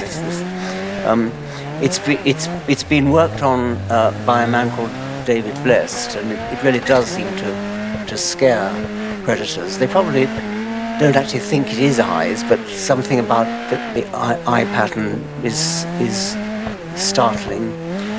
You asked the question, how did it begin? I think that's the burden of your problem. Yeah, would a half eye, would a black circle do the same trick? I find that easier to answer with respect to camouflage, something like a stick insect or a stick caterpillar, where once again, nowadays, when you see a stick caterpillar, it looks just like a stick in every detail. It's got leaf scars and buds and things on it. And you have to wonder, to answer, and Alex's question would be, at the beginning, before it became looking like a detailed stick, how did it manage to escape the attention of predators when it was only very slightly like a stick? And I think the answer probably is that, and this doesn't apply so well to the eye spots actually, the answer probably is that seeing conditions are not always very good. And so if a predator were to catch sight of, or you'll just sort of see this incipient stick out of the corner of its eye, or in a poor light, or from a distance, that would be enough to overlook it, because it would look like sufficiently like a stick to be overlooked. And then the final perfecting stages of the evolution, when you get the detailed resemblance to a stick, that would have been put together by full frontal vision in a good light close up. I can't quite do that for the eye spots. It doesn't quite work for the eye spots, because we're talking about overlooking something rather than, when in the case of the eye spots, we're talking about being scared by a sudden appearance. By the way, I think that I've put 2 very scary pictures in the book. I can't decide which is the more scary, involving eyes. One is an octopus. Octopuses can change their color instantaneously. They're unique in this. Octopus and squids and cuttlefish can change their appearance instantaneously. And so they can put on any pattern they like, and putting on eye spots is something they suddenly do. That's very scary. And then on the same page we have a vulture which has a false head with false eyes. So it looks as though there is something about eyes, and I can't really easily put together the answer to your question about the original incipient. I think people often forget that we're talking about an extraordinarily long amount of time and marginal gains, essentially. And I mean, it could be specifically the eye shape which startles a predator, but as far as I'm aware, they can sort of suddenly reveal these eyes in a lot of cases. Exactly what they do, yes. Yes, and so I would imagine that any kind of sudden shift, sudden revealing of color might be enough to startle a predator. And I think it's easier to see how, rather than trying to imagine like an eye evolving from scratch, first maybe just a pattern of colors. Any bright pattern. Any change. Yes. Flash at them, which will scare them, and then it can slowly start sort of. That's right. turning into an eye So that many way. butterflies have rather drab pattern on the underside, and then so that when they're just sitting with their wings closed, they look drab and brown, and then they open their wings, and immediately you see a flash of bright colour. And I suppose just a startle effect would do it. Yeah, and so you wouldn't necessarily have to get from nothing to an eye. You could get from a sort of pattern of any sort. A bright pattern, yes. Seems easier to imagine that maybe morphing into an eye. But I'm interested, since we're all about evidence here, when it comes to mysteries like this, well, how exactly does the eye shape evolve on the back of a butterfly? How do we go about trying to find an answer to this? I mean, it seems like maybe somebody could come up with an interesting idea that sounds like it makes sense, and we say, oh, that probably works. But is there any sort of test that we can in principle run on these kinds of questions? I suppose you can look comparatively at some species which have rather less convincing eyes than others, and some of them will just have as you say, a colour pattern with what you could perhaps discern as an eye. It is a fact, I think, that the vertebrate brain, certainly the human brain, likes to see eyes whenever it possibly can, and do you know the illusion of the hollow face illusion? It's the most striking illusion I know. Do you know this one? You have a hollow mask, just an ordinary mask. It could be of some celebrated or infamous politician, or both. If you look at it solid side on, it obviously it looks like a solid face. If you turn it to the hollow side, it looks extraordinarily like a solid face, although it's actually hollow. And if you put it on a rotating turntable, so that it's going slowly round and round and round, as the solid side comes round, it just looks solid. And then when the hollow side comes into view, it suddenly clicks into place as an apparently solid face going backwards. And this is well understood. The human brain looks for faces whenever it can, looks for eyes whenever it can, and it will make eyes. There's a crater formation on the moon. I think it's on the moon. It might be on Mars. No, I think it's on the moon. The face of Mars. Mars. That's right. Okay. Which looks like a face, and we tend to see faces even when they're not there. So maybe it's exploiting that. Like other animals might have a similar thing. Exactly. For predators. We would expect other vertebrates to have the same illusion. Yeah. I mean, it seems intuitively easy to imagine why human beings would evolve a tendency to see faces in things. But specifically, do we have a good idea of exactly why this quality of human beings evolved? Well, I could make a guess. It's something to do with individual recognition. It is remarkable how no two of us look the same, or almost no two of us look the same, and identical twins do.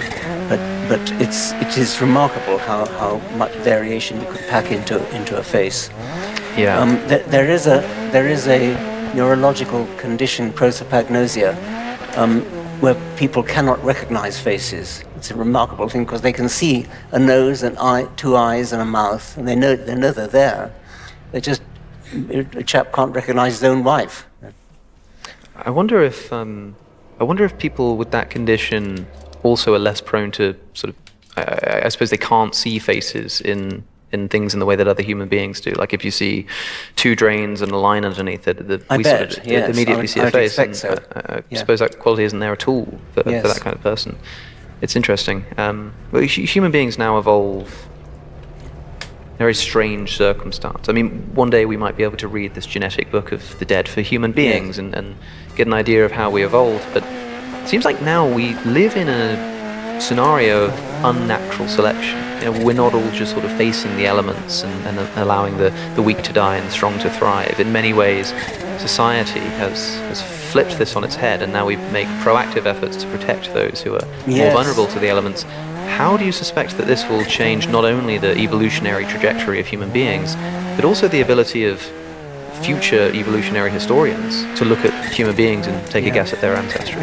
It's quite clear that we are feather-bedded in a big way from natural selection pressures. Natural selection is still going on, but in a very odd way, and the world in which we live is so much a cultural world, is so much, not only is it cultural, but it's changing at an extraordinary speed compared to biological evolution. And so if we try to look into the future and say what humans might look like in the distant future, it's really impossible to do that, because the cultural changes are going to be so rapid compared to the rate at which biological evolution goes. Of course. That it would be very hard to predict. It's interesting how human beings can flip natural selection on its head, at least in the short term. I mean, talking about people who go hunting, for example, whereas usually it would be the weaker animals that would die of starvation or a broken leg or something. Now human beings go out and they look for the biggest, strongest animals to kill, and so I never thought of that.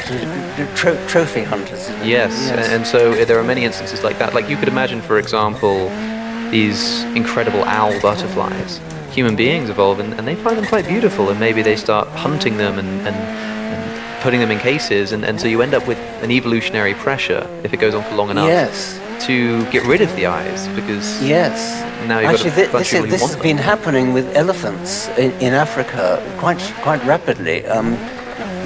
Because trophy hunters go for, and ivory hunters, of course, go for the big tuskers. So it looks as though tusks are shrinking for that reason. It's an interesting point. And the same thing can happen in fish populations, with smaller fish slipping through the nets, and so there are less big fish. And you have this very strange way in which we're dealing with, I suppose you could call it unnatural selection, or even sometimes reverse natural selection. But presumably, I mean, you said it's happening rapidly in elephants. What does rapidly mean in an evolutionary context? Well, over about a century, I think. The records from, I believe it's Uganda, looking at records of tuskers, and they're getting smaller. Which is amazing to me, thinking about the length of time that's necessary for evolution on the grand scale. I'm surprised to hear it, in other words, that it's so quick. Especially since elephants are very slow reproducing. Yes, Are there any other examples of sort of fast natural selection that we can see in action? Not necessarily this reverse unnatural selection I'm talking about, but just before our very eyes. Yes. Well, before our very eyes is a bit of a tall order. There are the mosquitoes in the London Underground is one example. But a more biologically interesting one, I suppose, is the cichlid fish of Lake Victoria. All three of the great African lakes, Victoria, Tanganyika and Malawi, have very large populations of cichlid fish, which appear to have evolved from one or two founder populations. In the case of Lake Victoria, we know that the lake is only about 100,000 years old, which is tiny by geological standards. And yet Lake Victoria has about 450 species of cichlid fish, which appear to have evolved during that period of 100,000 years. So that's about as fast as I know of sort of major evolutionary change. Yes, and those mosquitoes on the London Underground, of course, spending enough time there, have just evolved to stop talking to each other and get very impatient on escalators.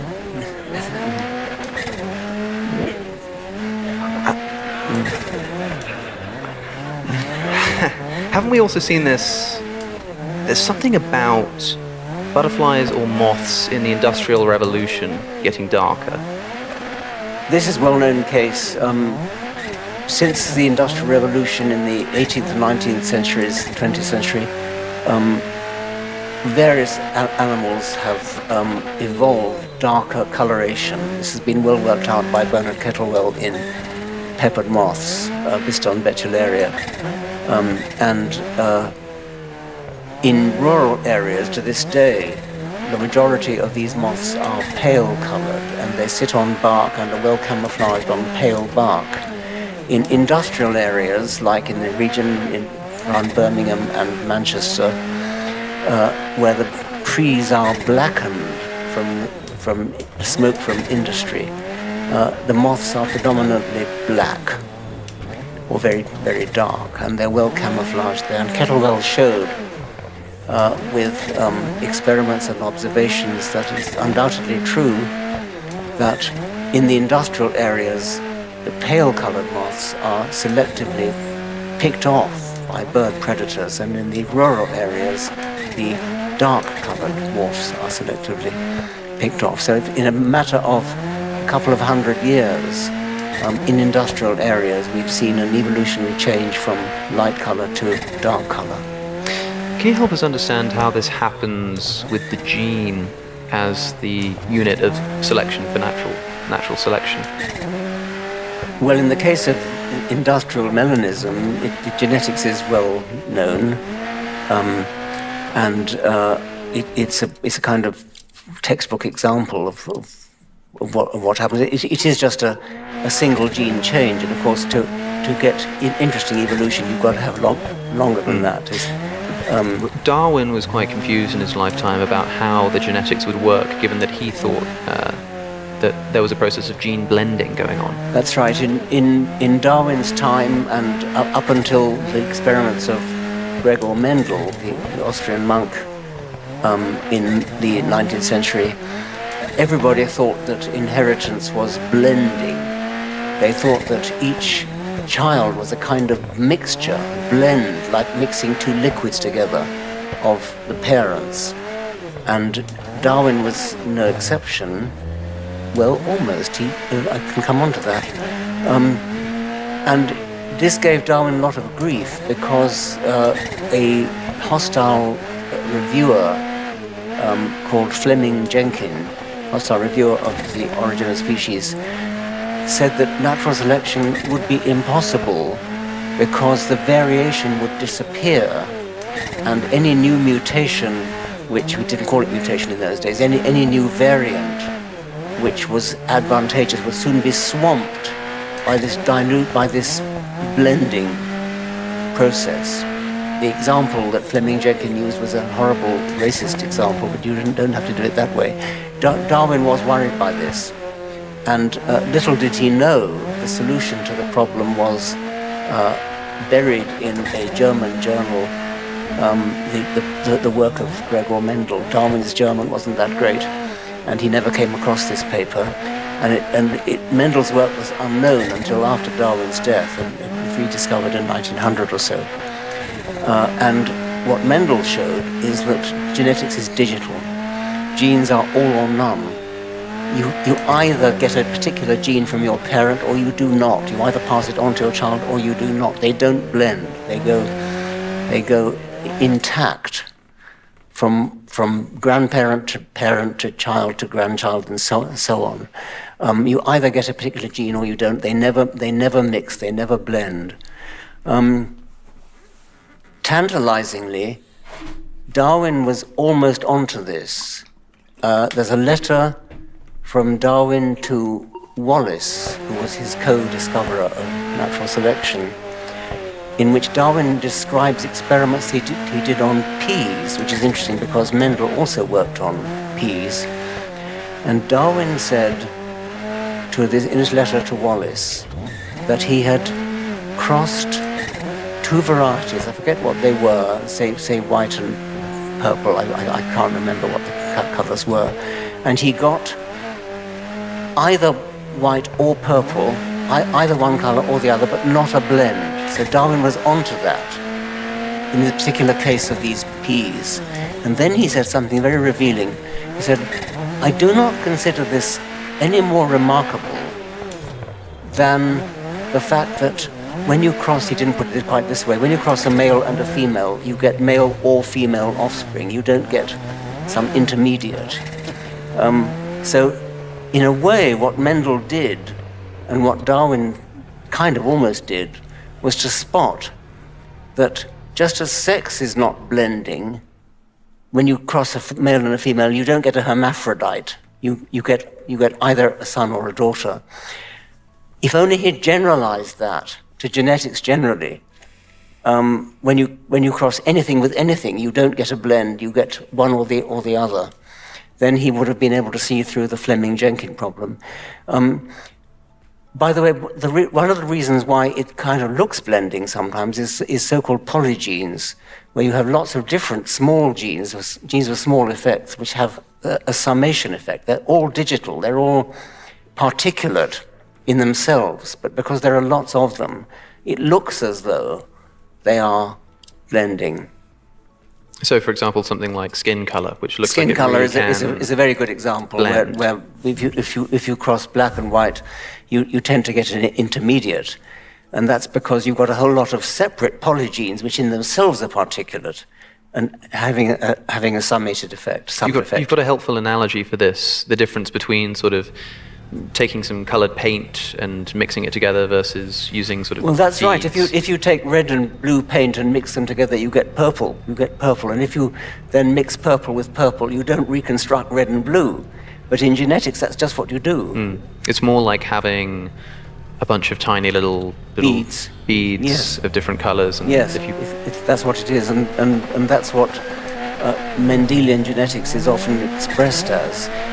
In the post-Watson and Crick era, we know that genetics is digital right down to its very detail. I mean, every gene is digital.